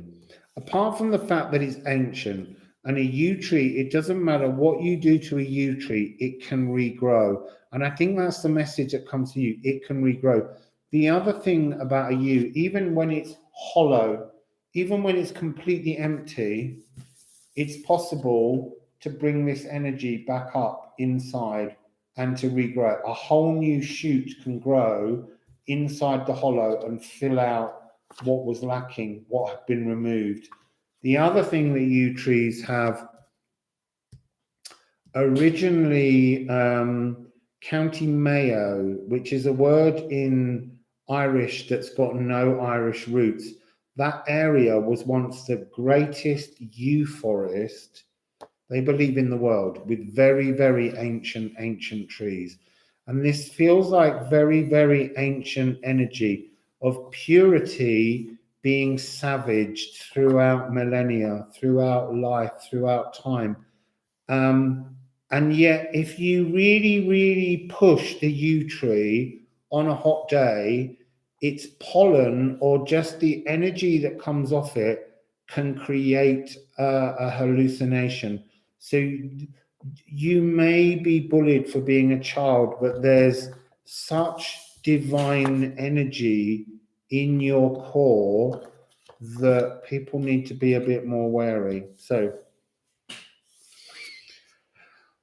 the Gununga gap, the void.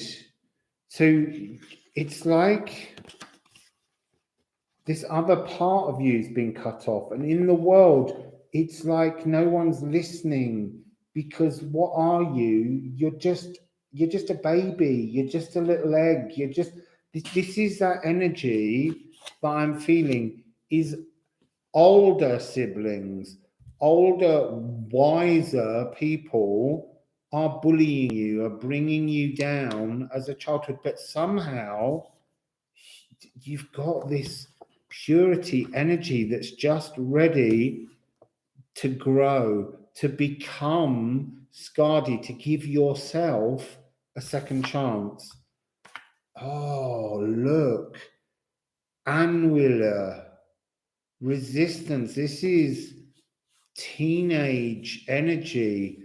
There's something about your frequency that is saying, I don't want to be like them. So I'd rather stay the baby than go through those horrible teenage tantrums, that nasty bullying willfulness. I'd sooner stay where I am, and that bounces you back to your elven light. And you go back into your purity, into that shimmering aspen in the wind. So what's missing? I've forgotten what it is now. Oh no, I remember what it is. So this is your energy. What's missing? Niflheimr. So what's missing is Nidlfellir is like Svartalheimr. It's at the base of the Yggdrasil tree. So they've taken your fruit-bearing tree. They've cut off all of your branches. They've brought you down to this core where you're just this, and then they've savaged you even further from your cosmic connection. And all you've got is this one little root, and they're trying to bring you back down to being just a seed. But at the root of the Yggdrasil tree is the realm of the dwarves. And the dwarves make all of the magic, all of the magical gifts. And this is a magical gift. And that magical gift is to know your own truth. They're making the sword that Skadi walks with. And before that, she wasn't able to put her truth into the world. And that's what's coming to you, is the ability to plant your truth, for you to move forward into the teenage years and be as willful as the bullies around you and accept no more. So what's at the base of the deck? Oh, look, Tiwaz. This is so perfect. This is blacksmith. It is the spiritual warrior, but this card for me represents to smelt, to take a piece of metal like an old sword and to melt it down completely and to hammer and shape it into something new that's full of a magic that was always there within the vessel, but it was being snuffed out by others. It's about coming into your truth. It's so beautiful. That's a really, really lovely message, Aries. So, she'll have to tell Cindy that that was a nice message, and then she'll be interested in watching it.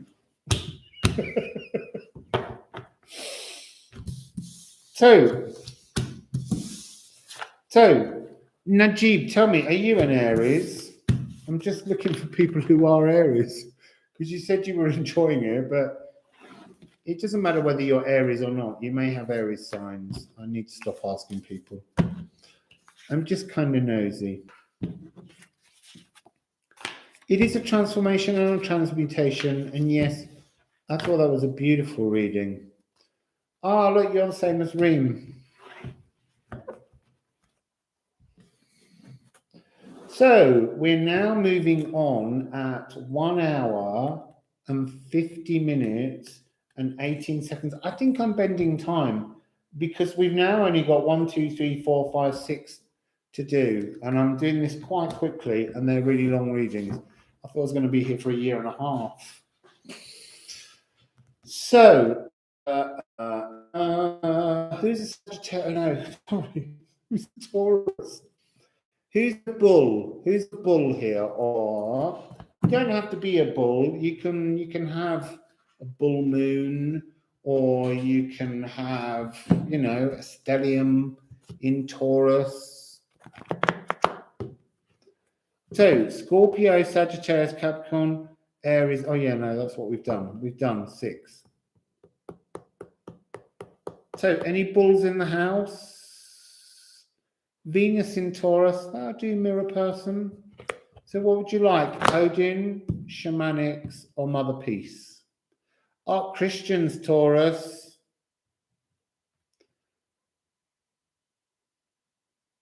Right, we've got the Taurians. Someone give me a deck.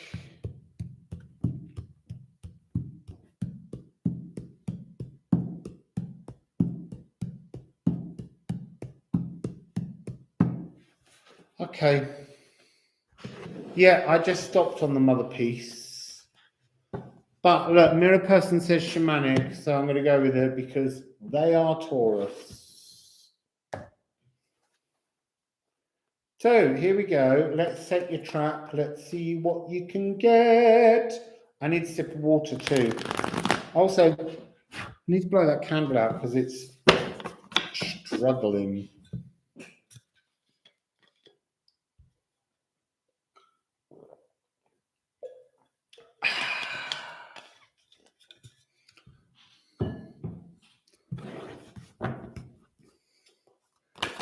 Oh, not having that one. That was too soon. I haven't even got going. So, can we please, I need to put them in the right spaces. Can we please, for Taurus, have one more? Taurus, life's going to get a little bit thrilling for you next year. On the 19th of January, the nodes will shift. North node in Taurus, south node in Scorpio. But on the same day, Gaia, Uranus, will also turn stationary prograde. So there's a lot of eclipsey stuff, and there's a lot of energies with the first eclipse having the new moon in Taurus, I think. There's a lot going on for Taurus next year anyway. It was just me having a little look ahead the other day. So we've got 2 of your cards for your trap.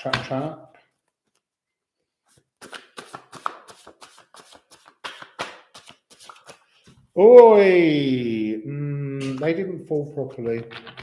They didn't feel right. Right, so now 1, 2. Oh, perfect. So that's your trap and solution. So here it is.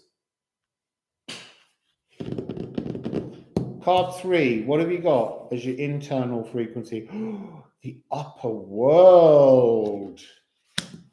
What have you got as your external frequency? Ooh, now then. So, you see, the internally, if you've got the upper world internally, it means you've got connection to a divine source. And I guess at the moment that's Gaia. And by that I mean Uranus. So, do you need timestamps, people? Just briefly, I'll shout them out. So, the full moon collective is at 4:44. Scorpio is at 1840, which is also a year you need to look at. Sagittarius is 32, Capricorn 48, Aquarius 1 hour 04, Pisces 1 hour 17 minutes and 25 seconds, Aries 1 hour 34, and Taurus 1 hour 50:18, although that's now 5 minutes ago. So I feel like there's a see, I was going to say something then that really surprised me. I didn't know I was going to say it. There's a hole in your spirituality. Really didn't know.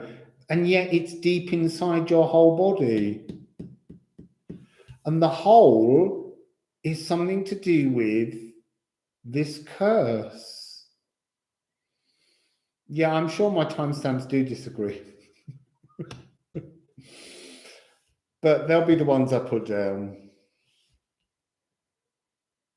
Right, you could do with looking up 1459, because that was quite good last time. So that's a little task for everybody.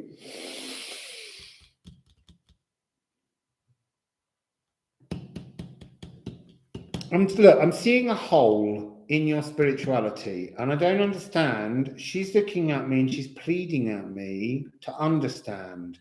So I sense that the truth of it is you don't understand the hole in your own spirituality. There is a hole that you don't understand,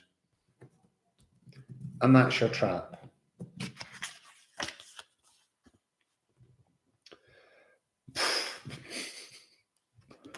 You start in the frequency of ennui.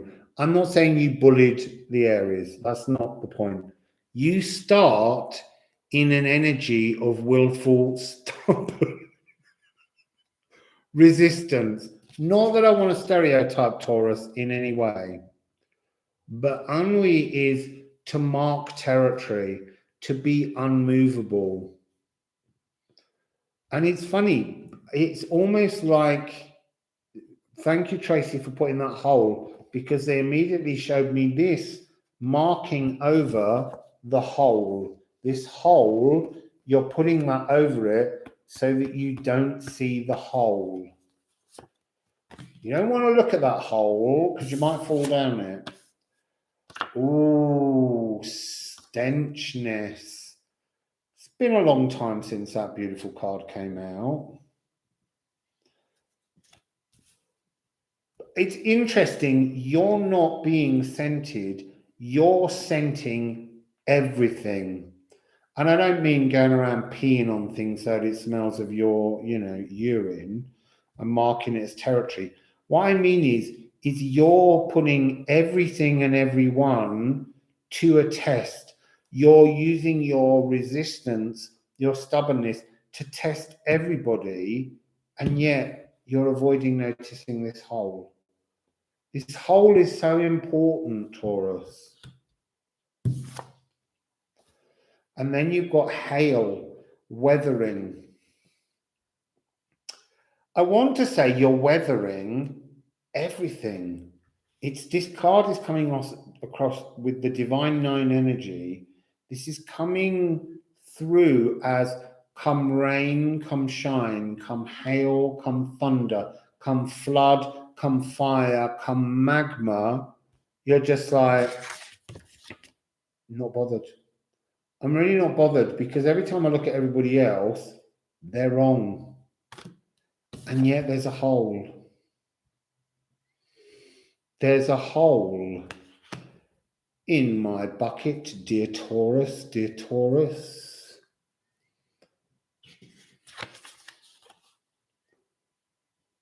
So,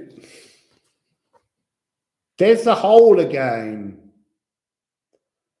But the hole here is saying, what is the hole? This hole in the upper world that's inside your whole being contains limitless potential, but you're blocking it. You're refusing to allow some kind of profound moment that spirit is trying to send from entering your realm. So,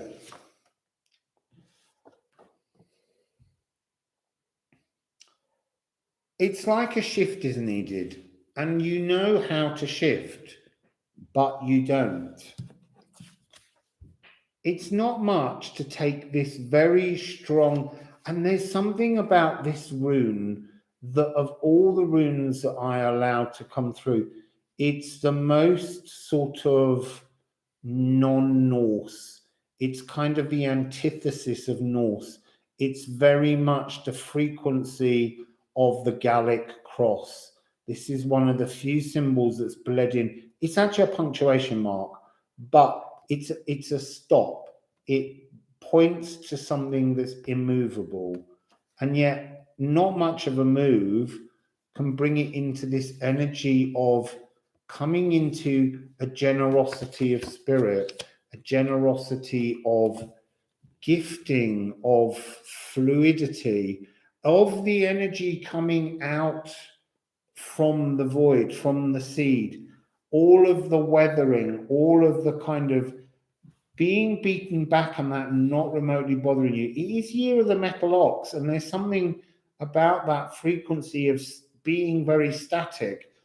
So there's something, this moon, you got to shift your ass off the hole somehow and start something new. Björk, the seed, is waiting to grow. It's waiting to become something new. The Ginunga gap has all this potential for you to be a new bull, to be something different. But you've got to allow the fluidity. I still don't understand this. I do not understand this. I'm going to see what your solution is. If I don't understand from the solution, I'm going to have to put some cards on that. Why is this here? Why don't you want to speak about the whole? Why does the whole frighten you? Is it just because you're so fixed that you've blocked the whole and you can't look at it? It's interesting that you said that you're a water ox, because I was going to shout out, be more water. So, this is your spread. Oh,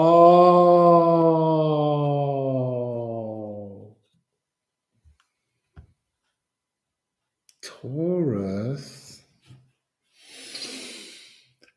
Oh, sorry, couldn't see the last card.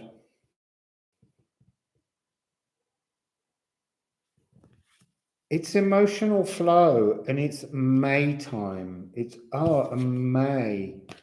And you could be Taurus born in April. It's just giving me the energy of your own frequency.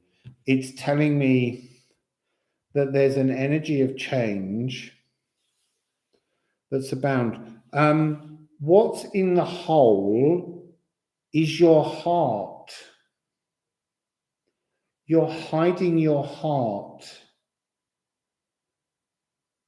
And I feel that you have to get up off your heart and stop looking at others. It's almost like you look at someone and you go, they're emotionally cold. And you go, no, hang on, that's the mirror you're looking in. Because at the moment, it feels like you don't connect with your own heart. It's there. Why are you not seeing your own heart?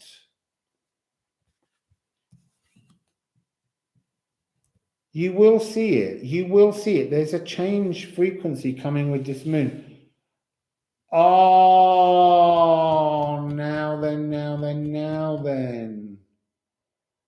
You won't understand this until the lunar eclipse. It's your full moon. It's your full moon. It's a full moon in Taurus, and it shouldn't be. It should be a full moon in Capricorn. It's a kick up the arse. It's to get you off your arse. It's to get you moving, to get you changing. You can't resist this change, Taurus. You have to learn to really love. You're ruled by Venus. So there's something about you not allowing that fluidity. You've fixed your emotions in a place. You're testing everybody to see if they match up. No one can match up to your emotions because they're stuck. Whereas the other people have got more fluidity. And you've got Gaia, Uranus, who will bust your ass until you pick up your heart and honor your own emotions. What's on the bottom of the deck? Oh,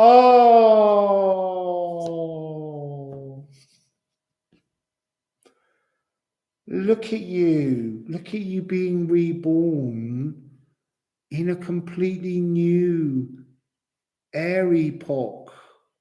Flyy wing, beautiful dragonfly frequency. Your heart's back on. And your sacral's blossoming because you're beginning to understand a renewed energy. I would say that the 8th has got something to do with it. You've also got down here 1919. It's time to complete things.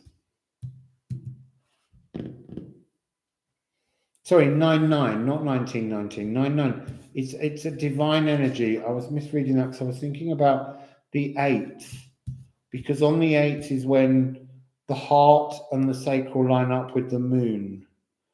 And the moon, it's almost like these two can cancel out, and this can become, that whole can become your third eye, allowing the energy to boost down. That's really sweet, Taurus, for all the waggy fingerness at the beginning. So let's pop all these back, and then we're going to move on to Gemini. Gemini. So let's put time down for Gemini. 2:07:46.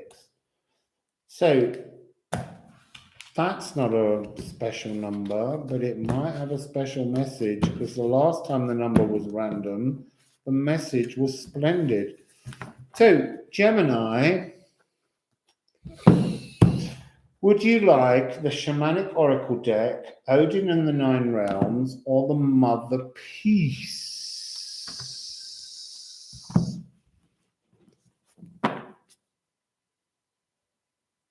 Yeah, the full moon on November the 19th is in Taurus, and it's the lunar eclipse. Oh, Reem's calling on Motherpeace. And Gemini rising, Angela wants Motherpeace. I think you might be asking for trouble. It's a dangerous deck, this.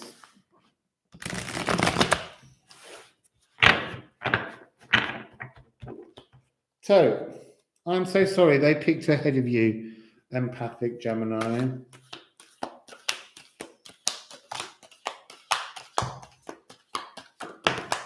You can blame them if you don't like it. So, there's your 3. Put them over there. Right.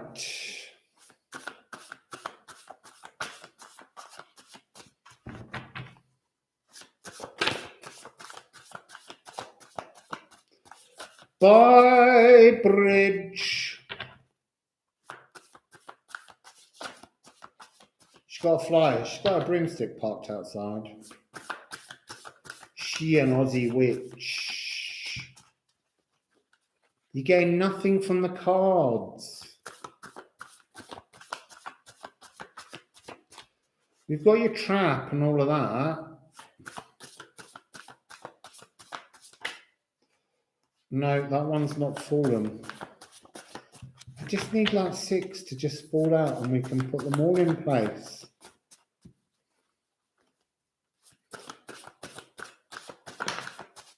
Oh, there we got one. That's so funny. It's the card that didn't fall out but bent up, but it's still returned. Right, now that's getting a bit complicated. 1, 2, 3, 4, 5, 6, 7.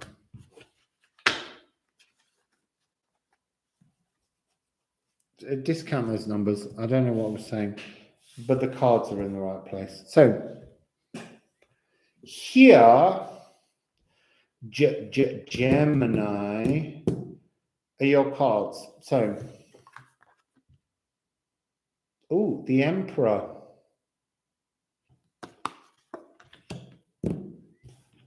And, oof, 10 of Swords. Right, what's the end? What's your trap energy? It's never knowing how to end something. There's a nonchalance. There's it can't be asked. You know, I said this before. There's like the rape of the Sabine women taking place behind him, and he don't give a toss. He's not bothered. There's a whole feast laid out on the table, and he's not bothered.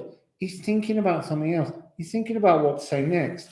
He's thinking about, how do I end everything? Not live, but all the things that he doesn't want to look at. How do I end it? He doesn't know. He cannot work out how to end a thing. It's interesting, when I hold them like this, he's looking away. When I look at them down here, he's looking at it. And there is an energy where he just wants to shove everybody off the edge of a cliff, but he knows it's wrong. He's got a trophy for violence and everything. So, you know, they're all lovely people, but they've just driven him insane. He's like, I am so sick of ruling over these people. I just want them all to go away. And it's interesting because look, that feels like the temple that he's sitting in having a feast. He's not letting anyone in to dinner with him. He's happy. He's happy in his own company because there's 2 of him anyway. He just sit and talk to himself all night. So,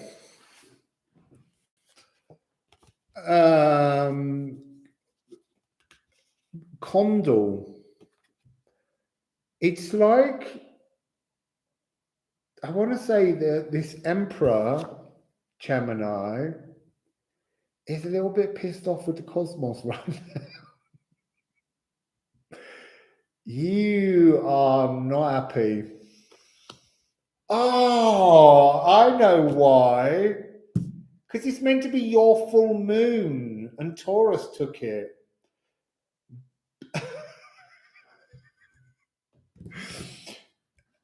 Yeah. So that's the truth of it.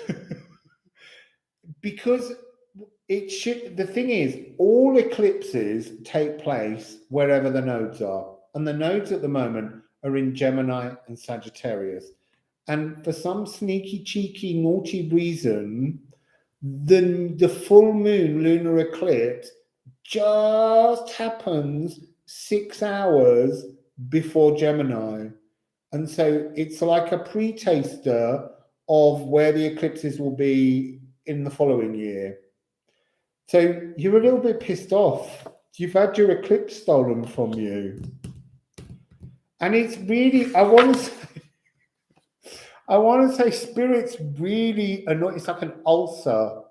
Ulcer is there. You're like, I'm not interested. And spirit's like, no, look, I've got it. No, I'm not. No, just piss off. I'm not. I don't want to know. I don't. Spirit, I'm shoving you off the cliff. Get off the cliff.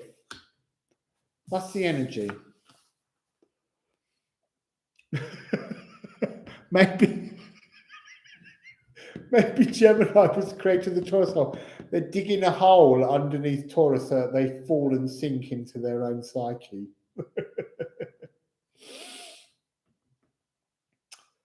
So I feel, look, this is interesting. It's the card of gift, but it's kind of like the twin energies of you, and it's generosity, and yet I'm being told you have none. Right now, I'm not saying forever. That's the secret of you, but just at this moment, right now, as this moon in Scorpio approaches, you're just like, I don't give a fig. I'm not bothered. I don't want to know. I'm not interested. The moon's not important. So it's a new moon. Pfft, sing loads of them. There's something of that energy.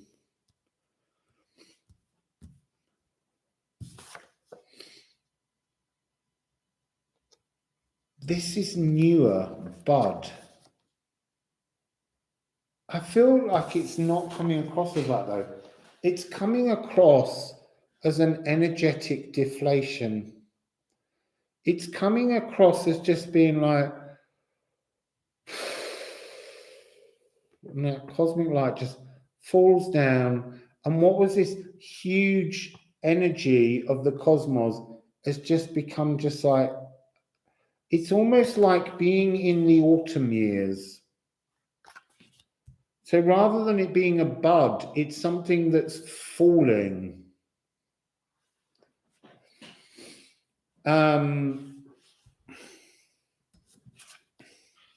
Now you've got stankness. I feel honestly like, look, the whole energy of this is that real energy of, do you know what? I can't be bothered. So you're like, I'm not interested in being tested anymore. If you send me any more problems, you're off the cliff. And do you know what? I'm going to shove your altar off the cliff as well. I'm not interested. I need a rest. That's what it is. This is energy of, oh, look, you've got the reverse of condle, but you've got it in reverse. So it's almost like, yeah, I've done that. I've been that energy. I've done that. Yeah, I'm meant to be receptive down here to make this connection. But you know what? I'm tired. I've had enough for the moment.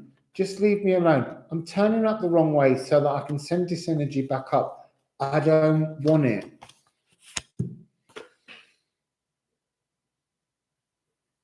And I feel like the phosphorus that is connected to this card that would have been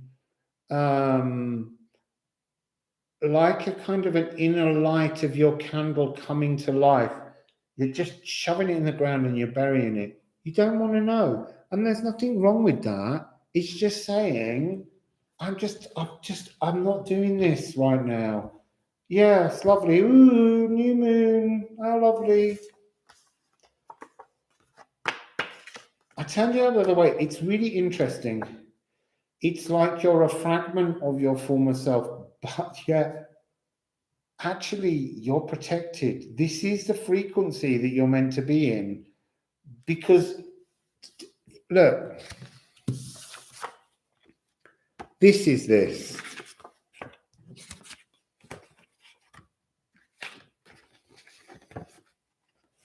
This is this. If you put these two together, it's making the same shape. It's like, I've done that shape. I'm bored with that shape. I've reached Elk's frequency. I've got that protection. This bud, it's boring. I've seen it before. I'm not interested in bringing my physical energies together because all we're going to get is another test. And then that's going to split me into the candle light that was upside down. And then I'm just going to bounce back through this energy and be split apart again. And I'm going to be back at square one. And I don't want to do that anymore. You either bring me square two or I'm not playing the game. So, I told you not to pick Motherpeace. So, what's the missing segment? Oh, you don't care, do you? You don't, it doesn't matter. It doesn't matter what it is. You're not bothered because you're not engaged with it. Oh, it's justice. And what's so fabulous about this is it's the norns. And the norns are destiny. And they're just saying to you, do you know what? Just stop. Don't worry about it for now. Just, sick of sticking my finger in the dam, trying to stop all the emotions of everybody else flowing all around me. I'm tired of that. I want to sit down. She's got a bottle of perfume or something in her hand. She said, do you know what, right now, I want to smell nice. I'm not interested. Everyone else stinks at the moment. I'm really not interested. Leave me alone. I'm going to pet the lovely spiritual white heart. I'm just going to rest. I'm not doing this for the moment. I'll get back on the gravy train when I feel ready for it. But right now, I'm just going to stay where I am. It's lovely. I'm enjoying life. Don't bother me. Not interested. Bottom of the deck. What is that? It's the Daughter of Swords. This is Aries. This is Aries. It's also, you've got Dark Moon Lilith in Gemini, and you've got Ceres. But this is Aries frequency. This is Xena Warrior Princess. You're like, seriously, if you send me even some kind of spiritual horse freedom, I'll hack your bollocks off. I've had enough. Just leave me to this energy. And it is the energy you're meant to be in. Because it's about being in your personal power, because that's your destiny. But your personal power right now is to just say, I'm having some time off. Thanks. Thank you, very glad. Not interested. Show me all the new buds you like. I just chop the branches off. I've got a big sword and I'm a warrior princess and I'm not having it. So don't. Have a break. I told you Motherpeace is dangerous. Dangerous. Yeah, don't have any of that stress, Kate. Just let go of it all for the moment. Just sail through to the end of the year. Just, go and party with Virgo. Exactly. They're on a bender. They opened a great big hole in the earth and everyone else has to deal with it, but they're just partying. Pissed off their heads, Virgo. So, I hope that was fun for Gemini.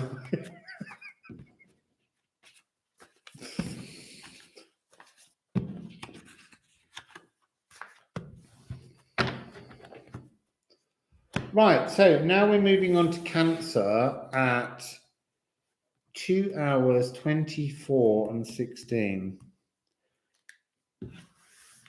So, have we got any Cancers in the house? What are those cards called? They're called the Motherpeace cards. And they were made in about 1981. They were one of the real prototype decks. It was created by two women who were called Karen Vogel and Vicki Noble. And I don't think they're in print anymore. I bought them secondhand in a shop in Cancun. It was very difficult to find any tarot cards, and there was something primitive. But I'll be honest, sometimes you do look at these cards and they're very difficult to decipher. They've got some crazy images on. So, sorry, Cancer, would you like to pick, please, Cancer, between Odin, Shamanics, and Motherpeace, the Danger deck? Don't pick it thinking you'll get the time off, just because Gemini did.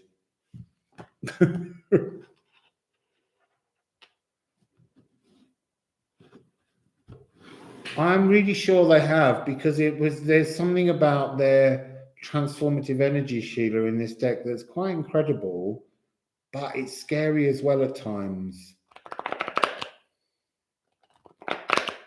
So come on, there were loads of Cancers just now. What are we picking, Cancer? Odin, Shamanics, or Motherpeace? Right, Vicki has said Shamanic, and I'm going to assume that Vicki is a Cancer. And if she's not, you can all get crabby. Pow, pow, pow, pow.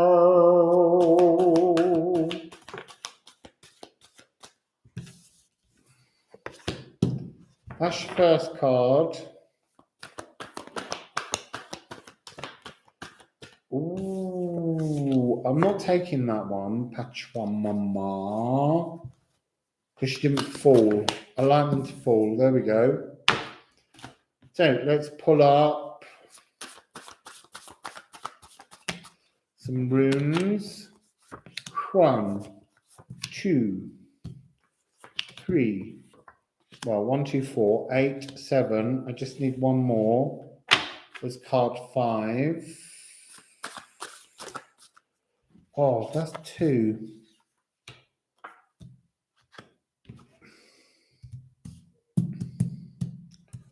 So, Cancer.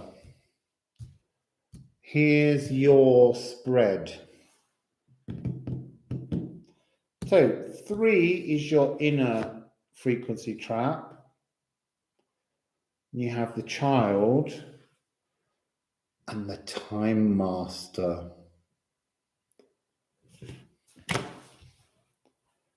Wow. I feel like there's an energy frequency in this Canada about Canada. I so want to be in Canada.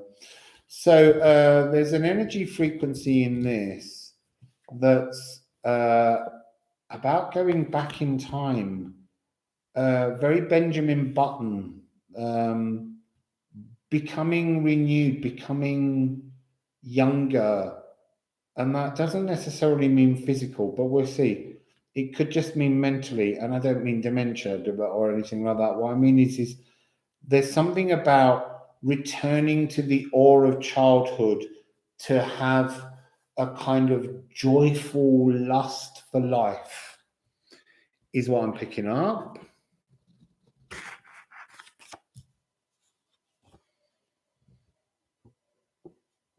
If everywhere is now, what time is it? It's whatever time you want it to be. Because time's not real either. You are on you start knowing that you're heading towards a destiny point.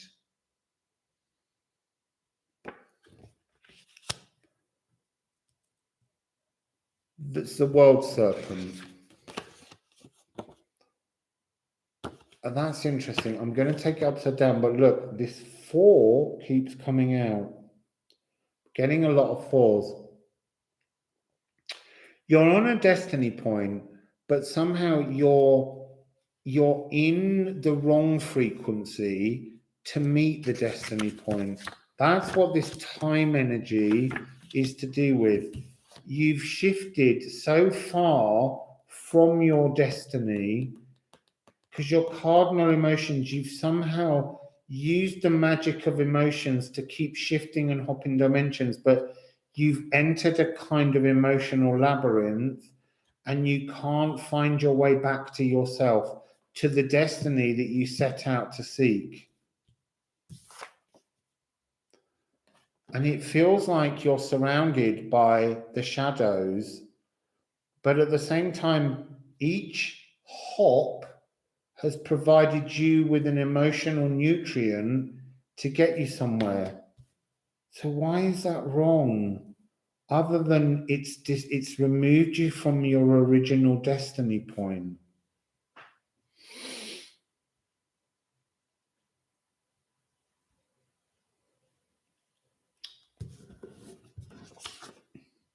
Right. Earth Masion in reverse. All that means is not having the ability to connect to the earth. You've almost lost your sense of earth direction. You've gone on an emotional journey, and with each hop, it's provided you with new nutrients. You've had, does destiny autocorrect? I don't know, let's see. I think ultimately yes, because at the moment, it's, well, twitty. It does, but you still have the ability to put yourself in the wrong frequency so that the autocorrect can't happen. In theory, all the timelines are completely frayed at the moment. They're like a piece of rope, and all of the pieces are unwinding so that we're all in our own reality pods, so that we can fix things about our journey forwards. Do we keep resonating in fear, or do we move into trust? And each time you're moving, you're getting nutrients, you're moving into different timelines, but somehow you've lost your way from your destiny in the current earth. Will that auto fix? I would think yes and no. The reason I say that is because all of the people like here on this channel, we connect in some kind of way. We have a same feeling about things. We want to live in a frequency of love and trust and not fear. But there are times when we fall into fear, and that little drop, that point of doubt, can wipe all your progress out at times. And that's not to scare you, because you can always refine it. But all of the people in this reality who aren't on the same frequency as us right now, they could be very similar to Cancer, and they've been shifting through a whole series of dimensional hoppings. And at some point, when all the energies are woven back together, I suspect that time will bring you back, not necessarily to this dimension, but to the dimension that you have the most philosophical and emotional connection to the collective. Like magnets, we will kind of be pulled back together, but it depends what frequency you're in when that moment happens. So, oh, that's really interesting. Earth scrap. You've lost your way, and yet your molecules, that which must be returned to the earth here, will be returned to the earth here. So I would say that in this situation, this is the energy of the magnet that will pull you back regardless.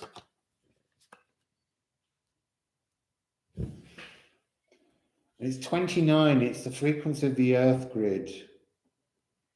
So that is the autocorrect. But that's not everybody. You've got to have something significant in Cancer. So I don't have that. I don't have anything in Cancer. So I don't get an autocorrect. I would have to find my way back, or find my way to the dimension that I wish to exist in the future. But there's something about, although you feel lost emotionally, you will be pulled back. And you've got Kuzma, the moon, in reverse. So there's something to do with you are cardinal emotions. You're using a pathway through the Akashic emotional memory banks to hop through different dimensions in time. And yet there's something about this card being in reverse that says you've done it so often now that you've lost a sense of what the truth of your emotions are. You've been playing so much with the emotional magic, the cardinal magic, the water magic, that yes, you could say you've lost your destiny point, but you will be brought back to it. You can't avoid this. I almost think you're running from destiny and hoping you've covered your tracks. You're like, I'm no earth magician, but I'm a water magician. And yet you will be brought back.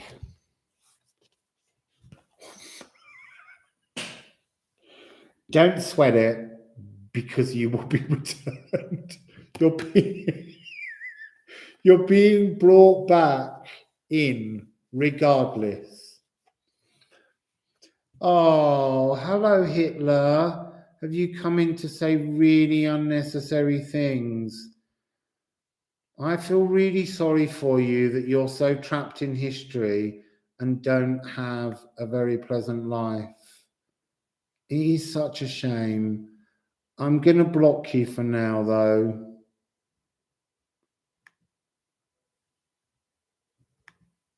Because we haven't got time for all of this. You know, your name really is offensive to a lot of people.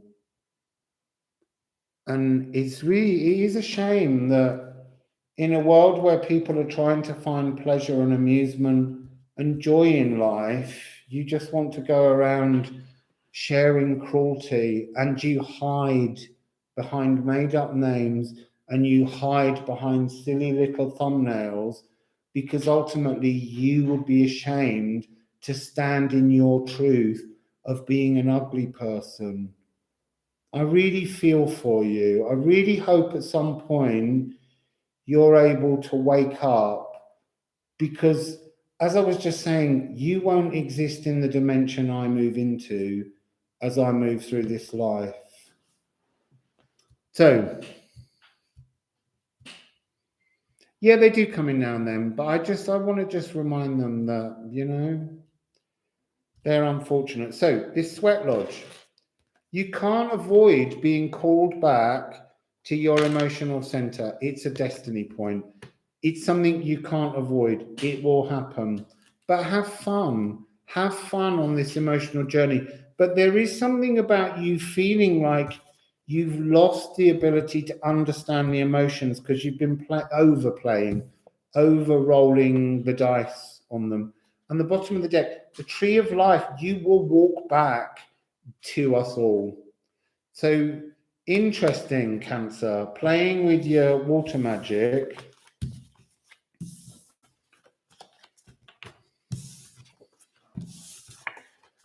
And, you know, having fun with your water magic, but I feel it's also left you with a little bit of sort of melancholy. But don't worry, all of the playfulness will just bring you home eventually. You're due to come back to the earth. You're magnetized to come in.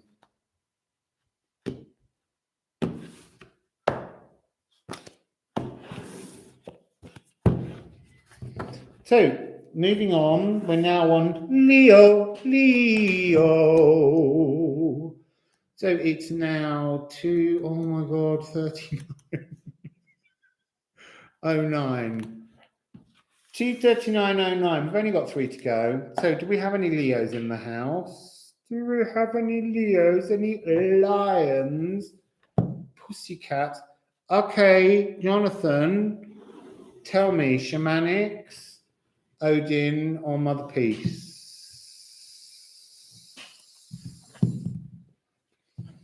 Jonathan, Shamanics, Odin. Odin. Jonathan has chosen Odin. So here we go, people.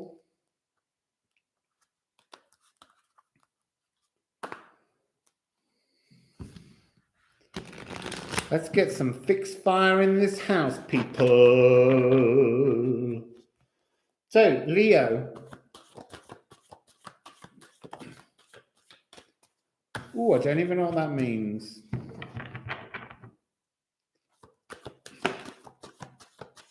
Oh, I don't even know what that means. Right, Leo. Just one more card, There it is. You nearly got that one, but you didn't. You didn't get the fog. Right, so Leo.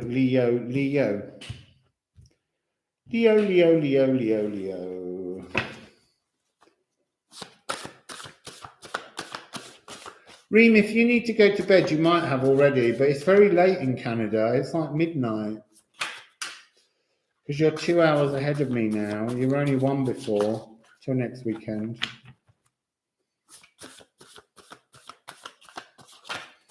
Thanks, Jonathan. It's my Shiva Las Vegas shirt.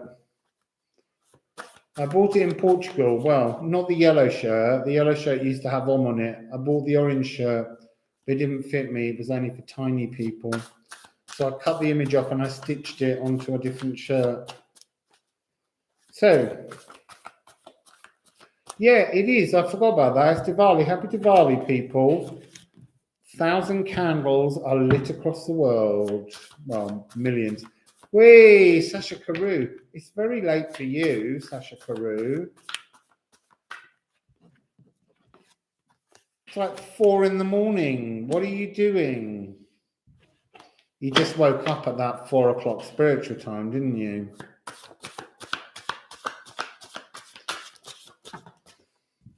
We're on Leo, Sasha.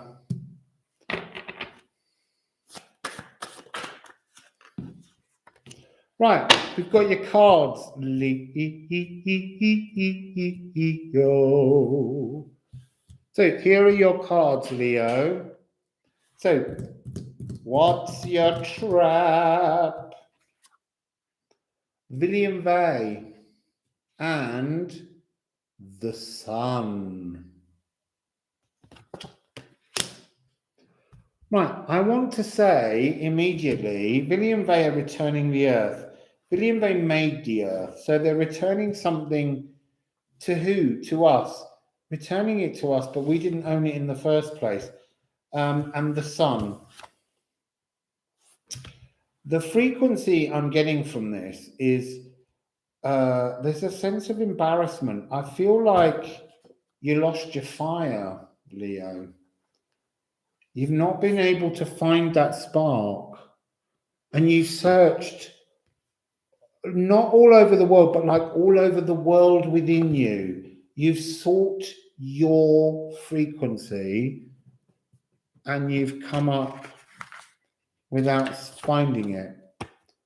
So you have elks. Protection.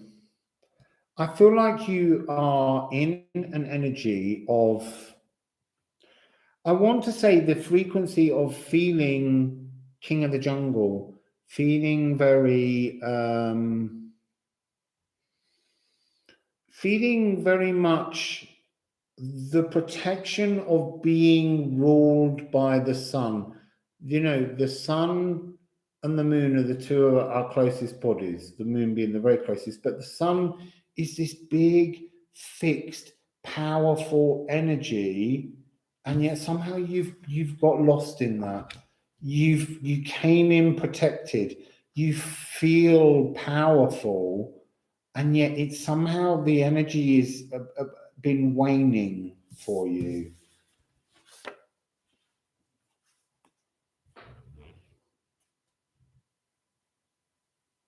Is Rob here? Did I miss Rob arriving? I can't see his symbol, so I'm not sure. But anyway. Oh, what's up, William? Right, you've got 12th. You've got stuck. We keep getting this message, Leo. You've got stuck. You've got stuck. You've lost your spark.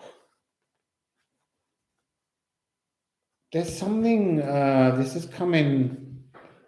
I'm seeing this energy as two. It's like two sides of yourself. Two, like, fixed. Hey, there's Rob. Wassail, happy birthday still. Well, I think it is. It is here, anyway. There's something about you being bound and unbound. Because this is to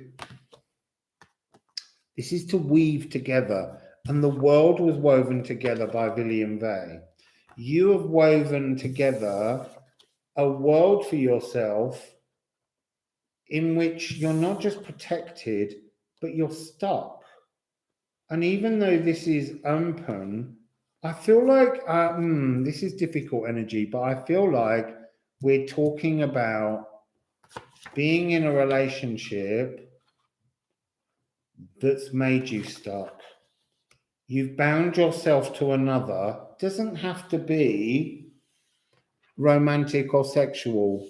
It could be that you're a twin. It could be that you have a best friend who you're bound to. But you've woven yourself to somebody so overly tight that you've become stuck. So, interesting. You've got to let go of them.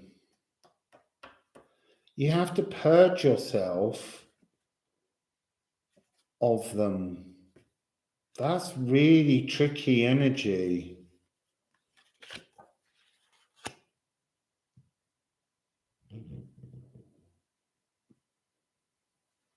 I don't know why, but what I'm getting is I'm getting the sound of shuffling feet. Like they're always, it's like they're your shadow, and you just wish they'd stop shuffling behind you. So, and they've been stopping your original birthright. It's almost like they were some kind of emotional, physical, energetic leech. They were leeching your fire. They were holding your flame. They were pouring water. They were pissing over your flame. They were stopping you from being in your original birthright.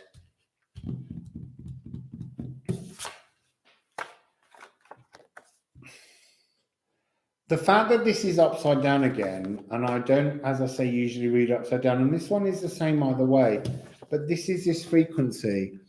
It's like they so want to be you. There's something about you and your splendid fixed Leo frequency that offers this sense of protection, confidence, but they're trying so hard to mirror you that they've become the mortar that's anchoring you into this static. It's not much to move from the potential of beautiful friendship sharing to just being stuck, frozen.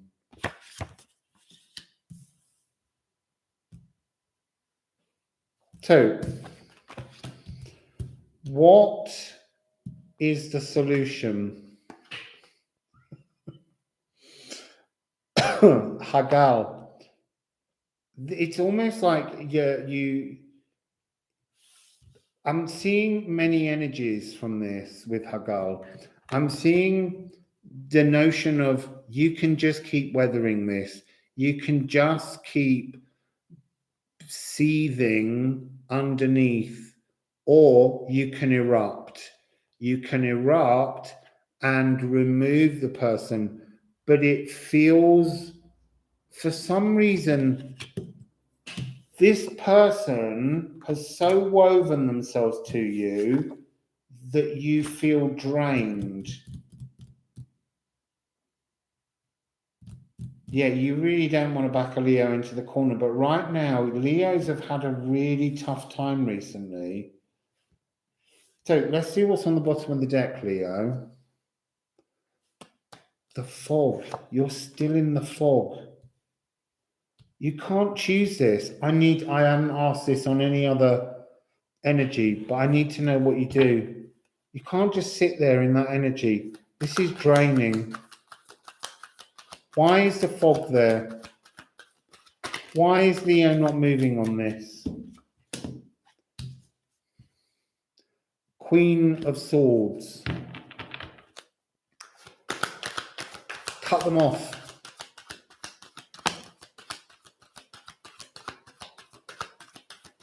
Okay, look, you're so drained that the effort of cutting them off feels too much a tower moment. It's actually, you're so backed into a corner right now that you're not being Leo. Right, so if they act, if they cut, if they act, if they cut, if they act, if they cut, if they act, if they cut. So, see the interference. Stop pretending that there's a fog around you and that you can't do this. Okay, so the tower moment is an energy from an ancestor left in the astral realm that's clouding your judgment on the interference that this person's causing in the now. They're doing it because it's an old ancestral energy. It doesn't belong to you. They've tagged onto you because you bring them confidence. And then if you can go forwards and unburden yourself of this person, you move from Queen of Swords to Queen of Cups. You get your emotional energy back, and that will actually raise your fires. And then it ends with you at the eclipse. You can do this in the eclipses, and you can become your warrior frequency again. It's almost saying use the darkness of the lunar eclipse to charge up your fires and then pop. Remove them. You have to remove them because they're draining you. They were draining your reading. I couldn't find that energy in the reading. I was like, why are you giving up? This is not Leo energy. Why are you going, oh, I can't see? Charge up and remove.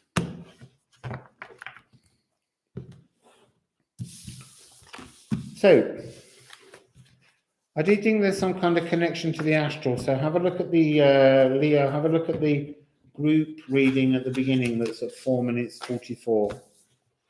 Because that was all the energy of the trap of the astral and ancestors. So, we've just got 2 to go. Virgo, wakey, wakey. So 2 hours, 53:25. Let's try and read that backwards. So Virgo, Odin, Motherpeace, or Shamanics. So Deepu, you've waited so patiently. You can have your Motherpeace, but be warned.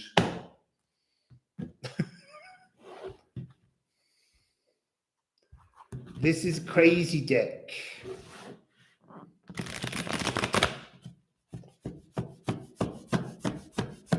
There's 2 cards just at the very beginning and 3 cards that didn't come out, but I'm not taking them.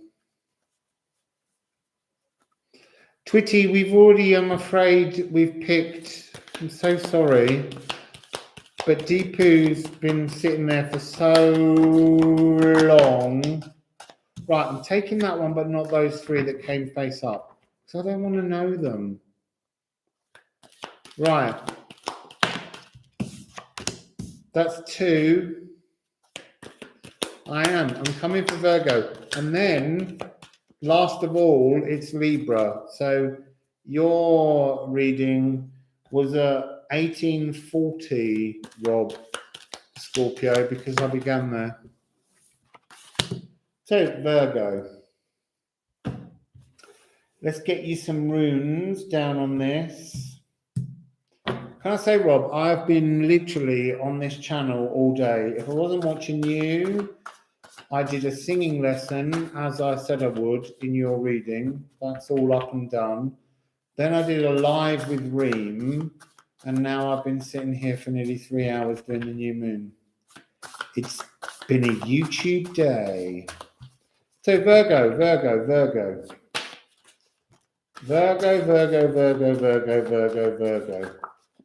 Right, so 1, 2, 3.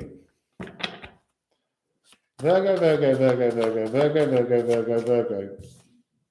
8. Virgo. 7 and 5. Right, we've got your cards, Virgo. I'll just make them look a little bit neater. So, this is your Tesla trap. So, 3 and 6, internal conflict, external conflict, and how they play off against each other. What do you have here? Ooh, you're lost. You just don't know where you're going. Oh, I'm getting energy about that already. And then what do you have? The Priestess of Discs. That's your frequency.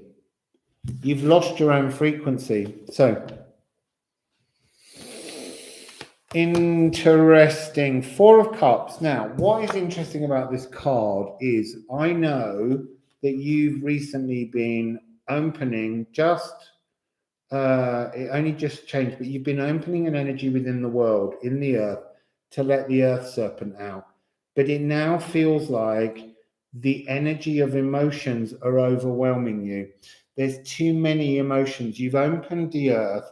The energy of the earth serpent is coming out to cover the world, and it's bringing up all this emotional baggage, and you were like, I'm just a gatekeeper. I opened to space, and I'm not quite sure why you're bringing all this. It's not for me to deal with. I'm mutable earth. I'm not. I just want to sit down here in the pretty garden, and I want to enjoy myself for a bit. I don't want to know about your emotions that are flowing.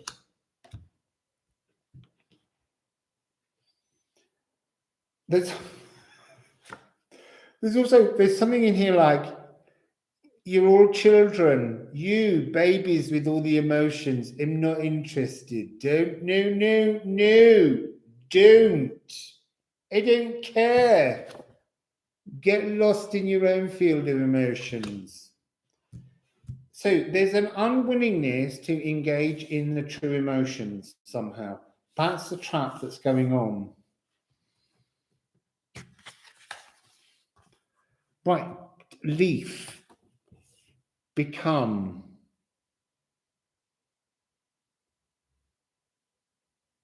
I feel like this is, as you just said, the garden, this is, can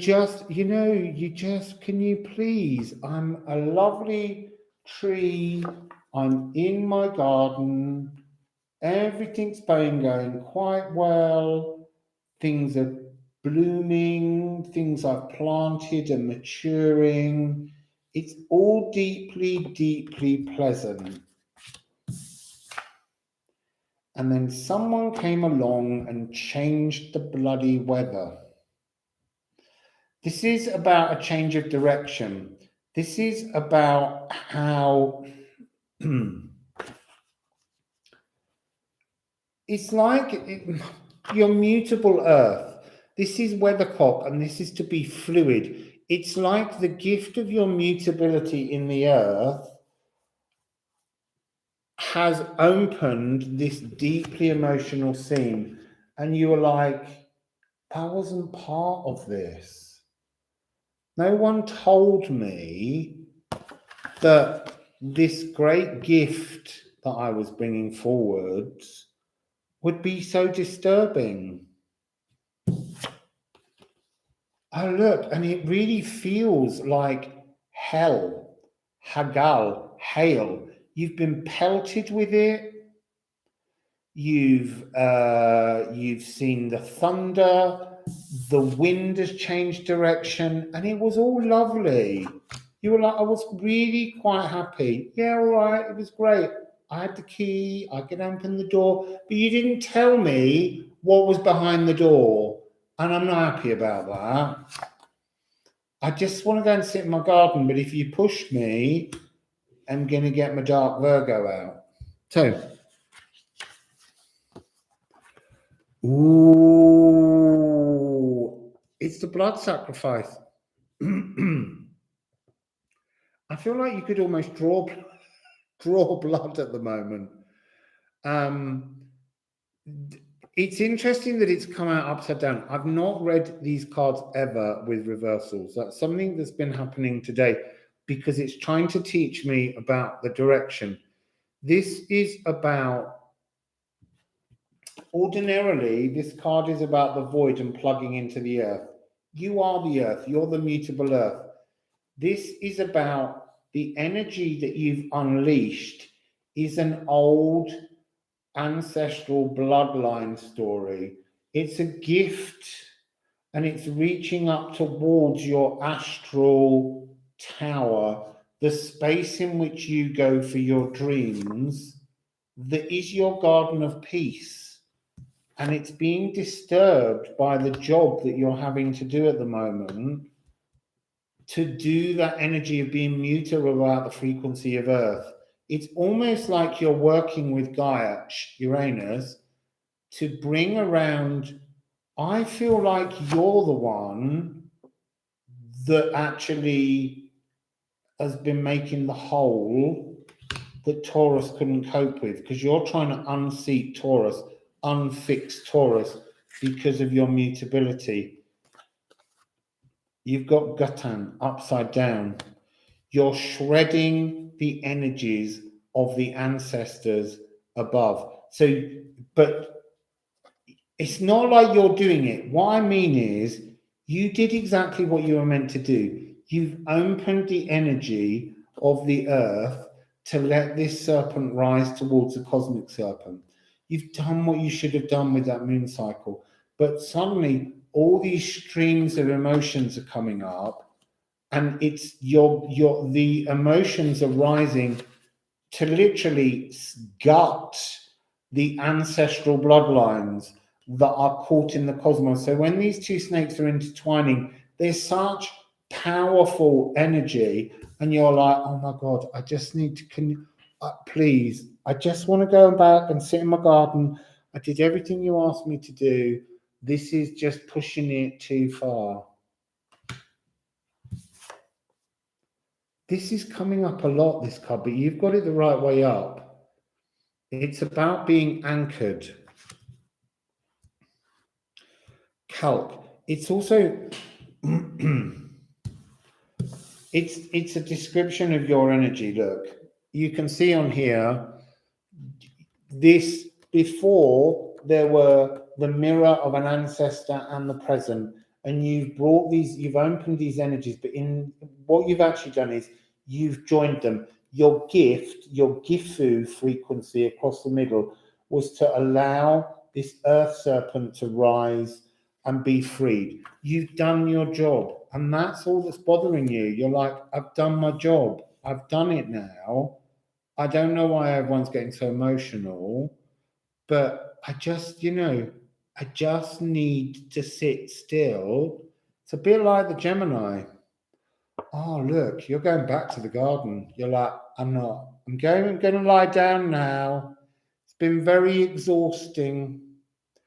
I've had to birth a giant great serpent from the belly of the earth.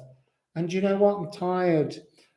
Garden's blooming. I'm going to go and sit down. Someone else's job now. Actually, I think it's Libra's job right now at this moment, but it's almost by this point it's Scorpio's. You've done your job. You're not interested. Like Gemini, you're not interested. You just want to hang out now, and that's what you should do. So, what's on the bottom deck? It's funny, but both of the energies that have had the Motherpeace card have said, "Have some peace." Mother says, "Have some peace. Stop doing all the work." What's on the bottom? What's that one? Oh, 9 of Cups. That's really interesting. Look. Lost in the emotions, too much, not interested. I'm going to go and play with all my friends. They're not doing emotions either at the moment.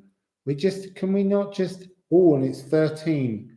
Can we not just, mutable earth people, hello, we've delivered a renewed earth grid. Now we just need to go and sit down. So, you're wearing a Jaguar skirt, gorgeous.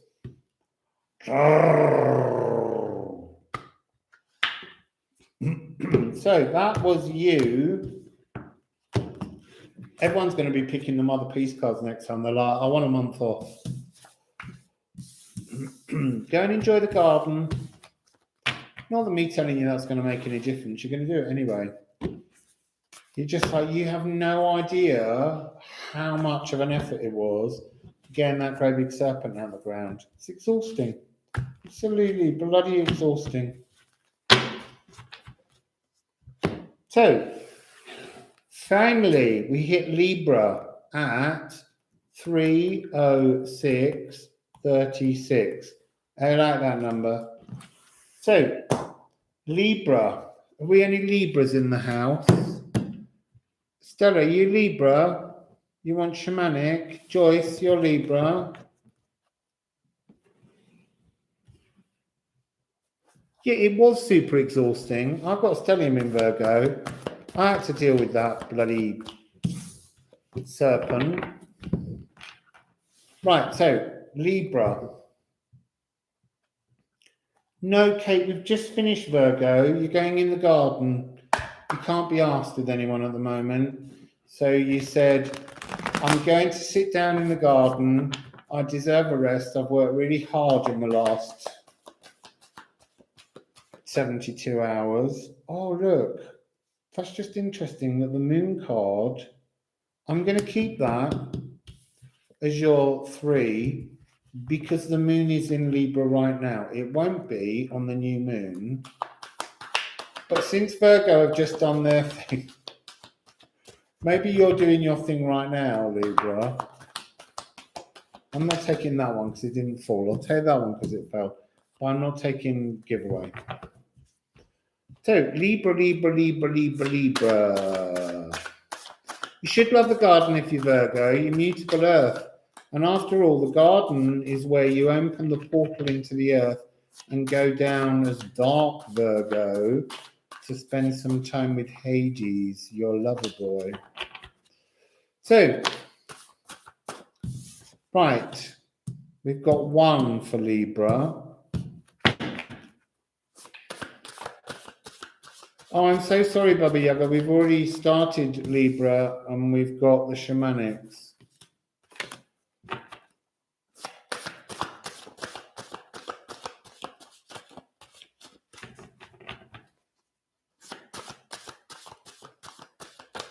Do you know what? Eat their fruit. Eat their fruit. They should have been sharing it with you anyway.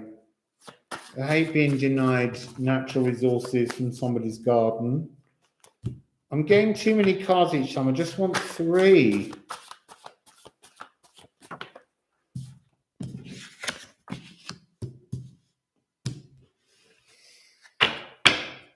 One more.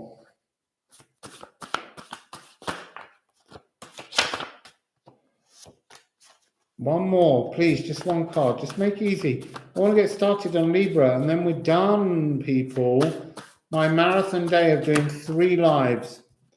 Right, I'm going to take that one face up, and the other 26 can go back in the deck. So, Libra, your 6 frequency. Oh, hang on, I'm missing a card. Is trying to turn round. Every time I put it still, it's spinning. Be interesting to know what that one is. There we go. Right, Libra, we're ready. That was the most difficult shuffle of all of them. So, Libra, here are your cards, and this is what I mean. You are in possession of the moon right now as I record this. It shifts from you on the 3rd, just before into Scorpio. And then it will be a new moon in Scorpio. But you are in ownership of the moon, and your trap is the eagle. I want to say 1637. I'm going to write that down. I need to look that up later. 1637 in history. There may be some kind of ancestral story that peeks out of it. So you've got the moon and the eagle. Okay.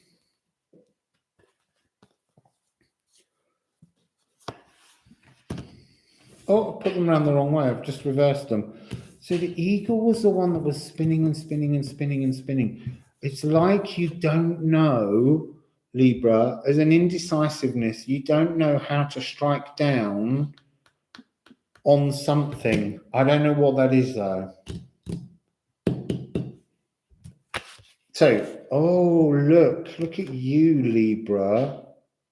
All dark. All dark.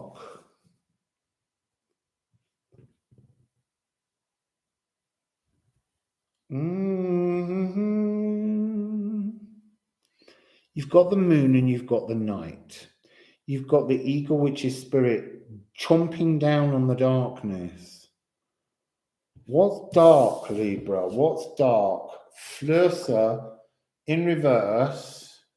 It's just telling me that it's connecting to an ancestral story. It's a night story. Libra, you are dealing with a dreamscape, an astral story that happens at night. It's very, very old. It's one of the oldest stories that you could connect with ancestrally. So it's got something to do with, I want to say the word expulsion, but I don't want you to confuse that with being removed from the Garden of Eden. Because they showed me that image with a 0 on it. This is like being ostracized. Okay, so that's interesting. It's called an eagle moon going into Scorpio. It's the thing is, the Libra energy of the moon is they're supposed to be balancing, bringing together the two snakes. And there is something about this frequency that's bringing together two energies, but it's happening in the astral. It's happening in the dream realm. And it's something very old as a story. And it concerns all of humankind as well as themselves, man, 20, to purge an old energy and then to plug the new energy into the ground. And yet it's astral work. So are you plugging something into the astral? That's what I don't understand. Sounds a bit rude. Right, I feel like you are testing something in the astral. You're looking for a missing component. Why a missing component? This is usually about cleaning the astral. The stories we've been picking up at the moment is about cleaning up the astral. Why is there a missing component? They're showing me a missing part, something that matches. I think, oh, now I'm just going to have to turn this card over and look. Hell, death and rebirth, release, and gripping onto life. So, there's something about this story that resonates in the astral at night when you're asleep this energy of combining two frequencies, two cosmic snakes, because they're made for each other. But the energy of this original story that's not the snakes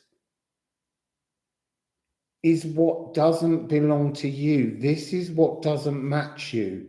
You have to remove the energy on the astral that's not your mirror so that you clear the pathway for the serpents to meet in the astral. Because this is again this notion of mirrors, things coming together that match, things coming together that match, things, everything is beautiful mirrored frequencies. There's wonderful matching energies. And yet you do not match the bloodline story. You don't match the original story that's in your DNA. It's not your frequency. It's an ancestor's, and it has to be purged, and plugged in to something new. The eagle is you. It's air frequency. It's cardinal air frequency. You have the ability to fly down on this and knock this on the head and come back to the simplicity of you in life. 111. We've just gone through 111, and at 11:11 p.m. on the 1st of the 11th was when the moon moved into Libra. You've got to do this now. You don't. It's not like you can do it later. But what I mean is, there's something that you should try and do this, even if it's not all Librans, even if it's some Librans. Some Librans have got to shed this old ancestral bloodline story, this expulsion, this being removed. There's some kind of victim energy about this expulsion, where it's like, oh, pity me, I've been cut out from the whole world. It's not your energy, it's their energy. And it has to be removed. You have to show them the door to hell so that they can rebirth themselves. Because your life is meant to be simpler. It's not meant to be with their frequency. So that's your layout. What's your mystery card? The child.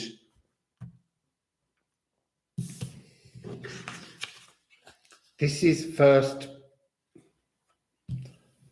This is the energy. Flirte is often the first menstrual cycle. There's something about the birth of such an early ancestor. But what about them? What about them doesn't match you?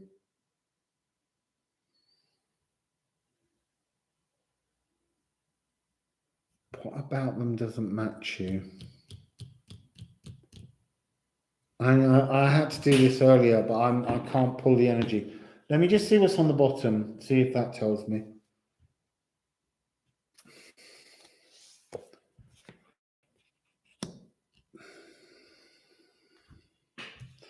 You see, it's very difficult sometimes, but I'm feeling that the energy of this is miscarriage.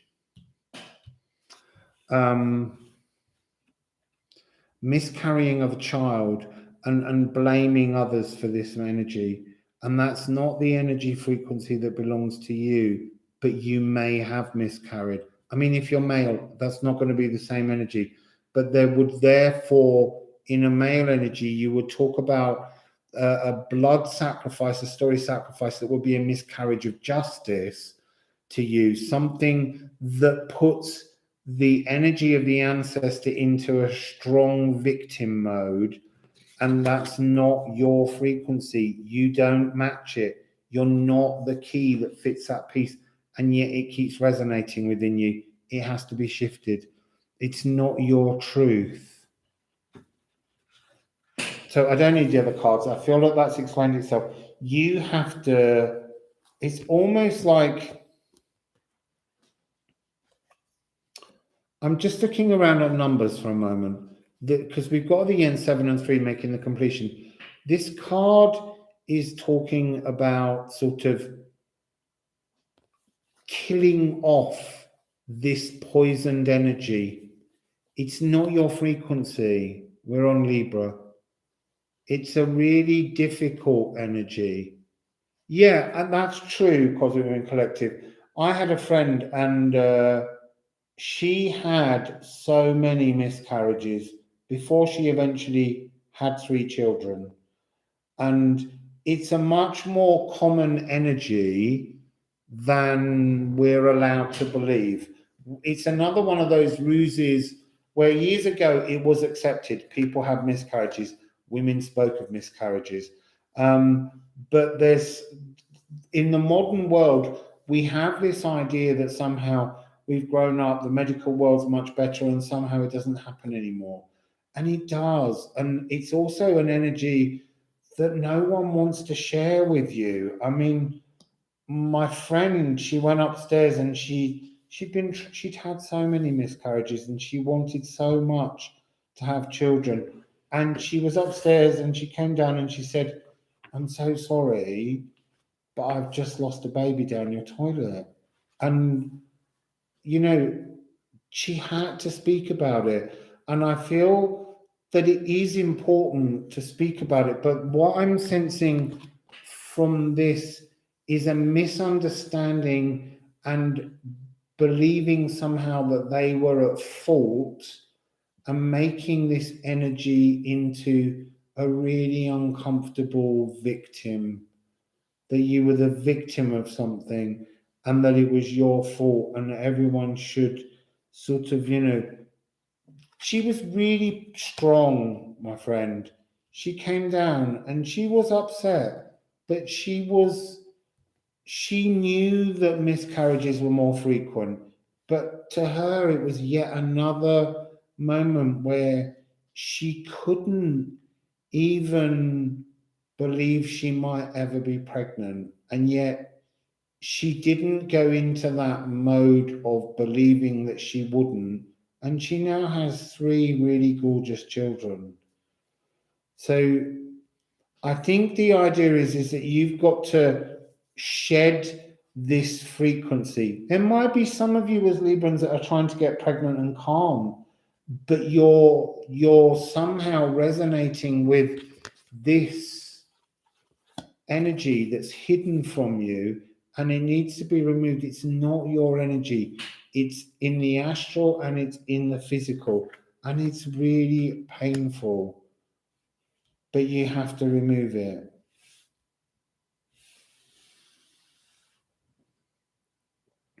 Yeah, Joyce, that's really difficult. 7. I think it's a lot to do with the fact that, oh my God, Rebecca, you see, this is really important. They're not your energies. These stories are being passed on to you through some kind of collected frequency. And it's time to remove that frequency from yours. But you have to do that both in your forgiving of yourself for maybe believing these energies, and also you have to clean out the energy of the generations and generations of women that have also suffered through miscarriage. It's not your frequency. It is a frequency. It is a truth that happens, but you have to remove somehow. It's really it's like you have to remove the echo. That's the only way I can describe it. It's a very difficult energy. But there's something they're showing me at the moment, this notion of the light and the dark, the energy of these two ends coming into balance. Yes, we talked about the need for you to join these cosmic snakes, but the energy of them, of those two frequencies properly joining to create life, is being interfered with by this echo of miscarriage somehow. It's very hard.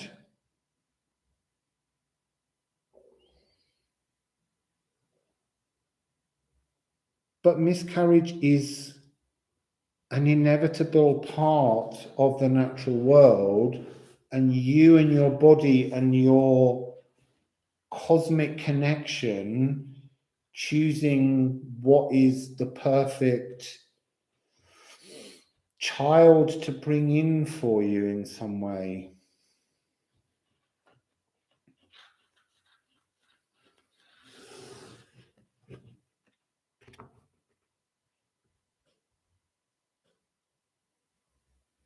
Yeah, that's absolutely right, Rob. Things do just happen to good people, but what then happens, as you say, is we don't just blame ourselves, but others question why something happened to us, because they will question, we must be bad if bad things happen. And that's a really uncomfortable energy. That's that energy of the exclusion. Was that in the beginning of this bit? Being pushed out? I'm confused. I've been here a long time, but it is that notion of whispers, of half-truths. And that's why there's something about this energy where it doesn't belong to you. It doesn't match you. It's applied to you. And it needs burnishing away. It needs putting down in hell for it to rebirth itself when it's ready in the light, because it's a distortion.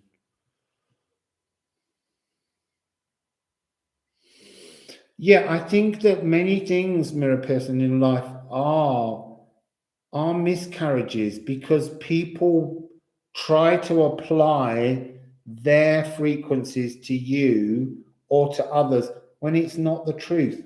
And that's always a miscarriage of truth as much as justice, but a miscarriage of application of someone else's ideas to tell you how you should live. And that's wrong. It's time now to strike down with cardinal air and break up all of that frequency that swirls around you.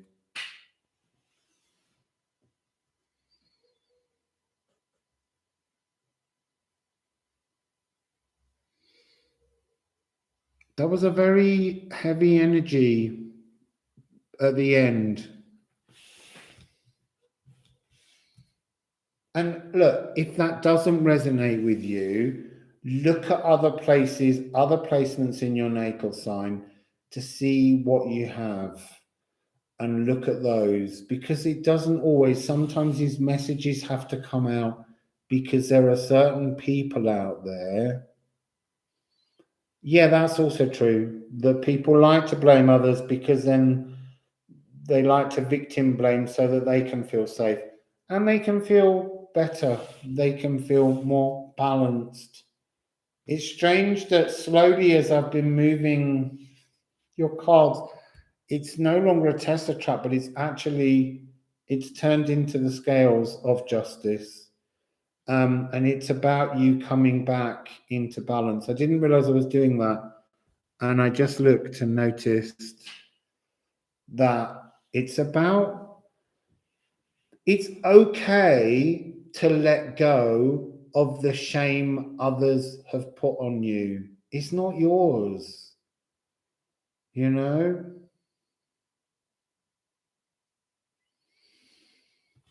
So, Libra,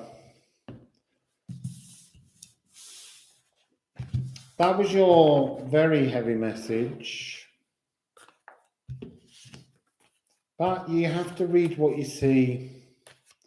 You can't hide from it. Sometimes you do want to. Sometimes you can see where things are going. You're like, oh, this is going to open wounds. But they have to be opened. Because if you don't pull the knives out of the wounds, they never heal. And sometimes it takes a reading for spirit to show us where the knives are hidden in our bodies. So I'm just going to do one last little thing for Mr. Rob. Just going to give you a little birthday shuffle, Rob. So, Odin and the Nine Realms. Mr. Odinson is in the house, and he would like to know what you would like to tell him. How many is that? That's 2. I want another couple.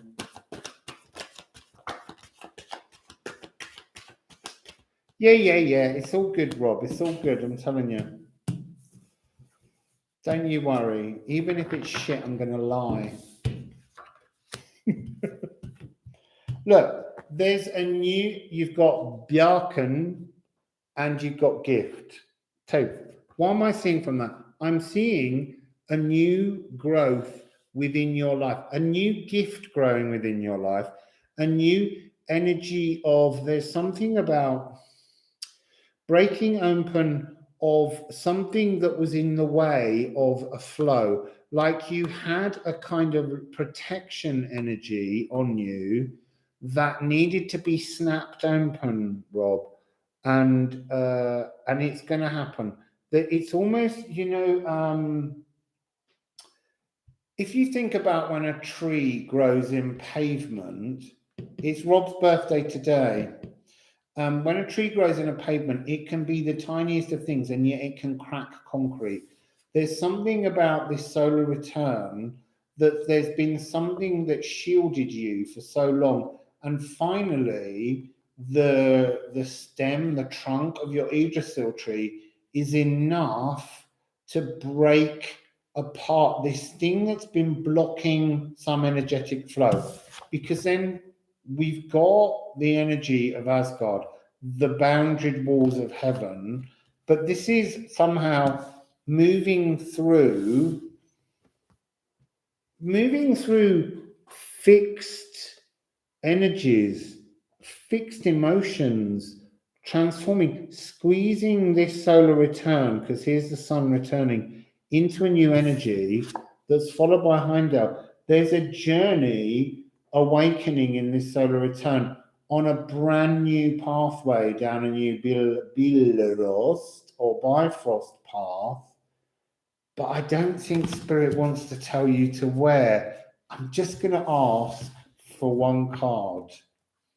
But it definitely feels like the breaking open of your own personal growth to break something that was shielding you from a new direction.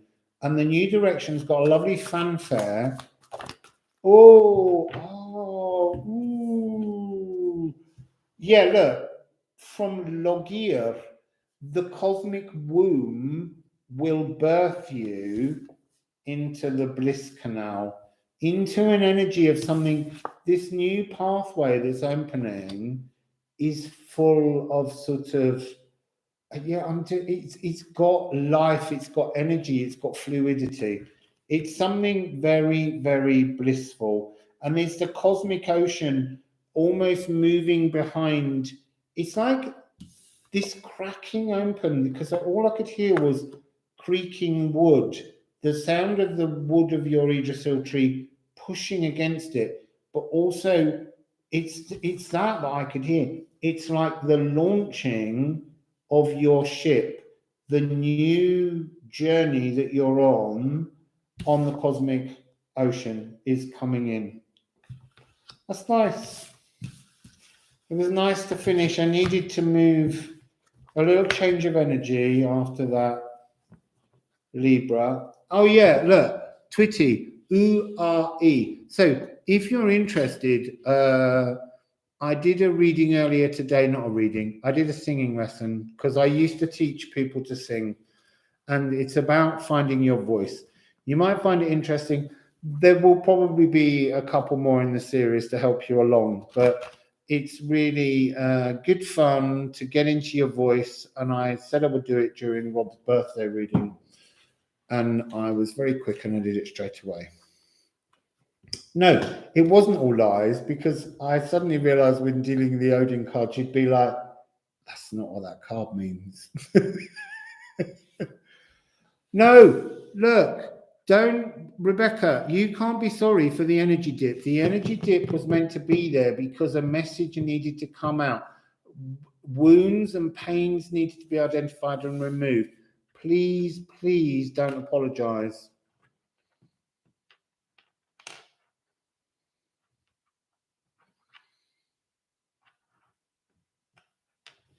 So that's my mammoth day that started at 8:30 with Rob, and it's now 11. And I think I've more or less been on YouTube all day. Apart from I did go make myself some potatoes. So I might have the day off tomorrow because I've got to go and get my phone fixed. Look, poor little thing. It's all broken and all of the screens all shattered down here. And it's coming away at its fascia. And I can't press anything or move anything on it. It's really frustrating. So I think I will sleep beautifully. I'll sleep better tonight because last night when I did that reading in my bedroom with the fire on, I woke up this morning like I'd fallen asleep in a bar with a load of cigar smokers in it. I was like...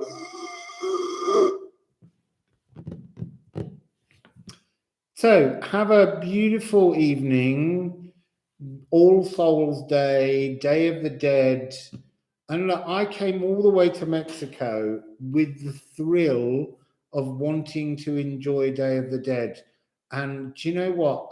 I watched it as they built it up, and then it arrived, and I just thought, I'm just going to work with all the people on my channel and on Reem's channel and have a personal Day of the Dead instead of going up there and experiencing something that I'd always wanted to do.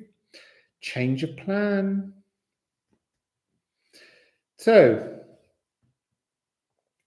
Wassail, beautiful people, sleep well.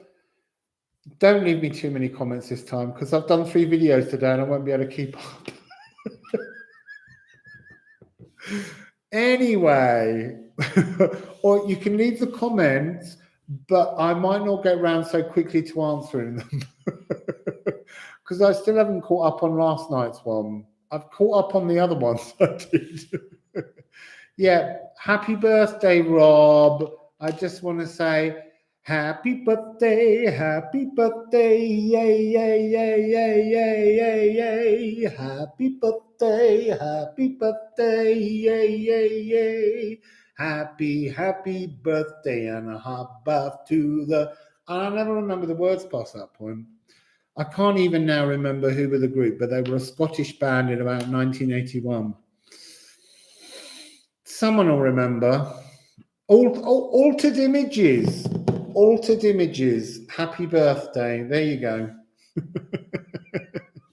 Good night, everybody. Wassail, beautiful people.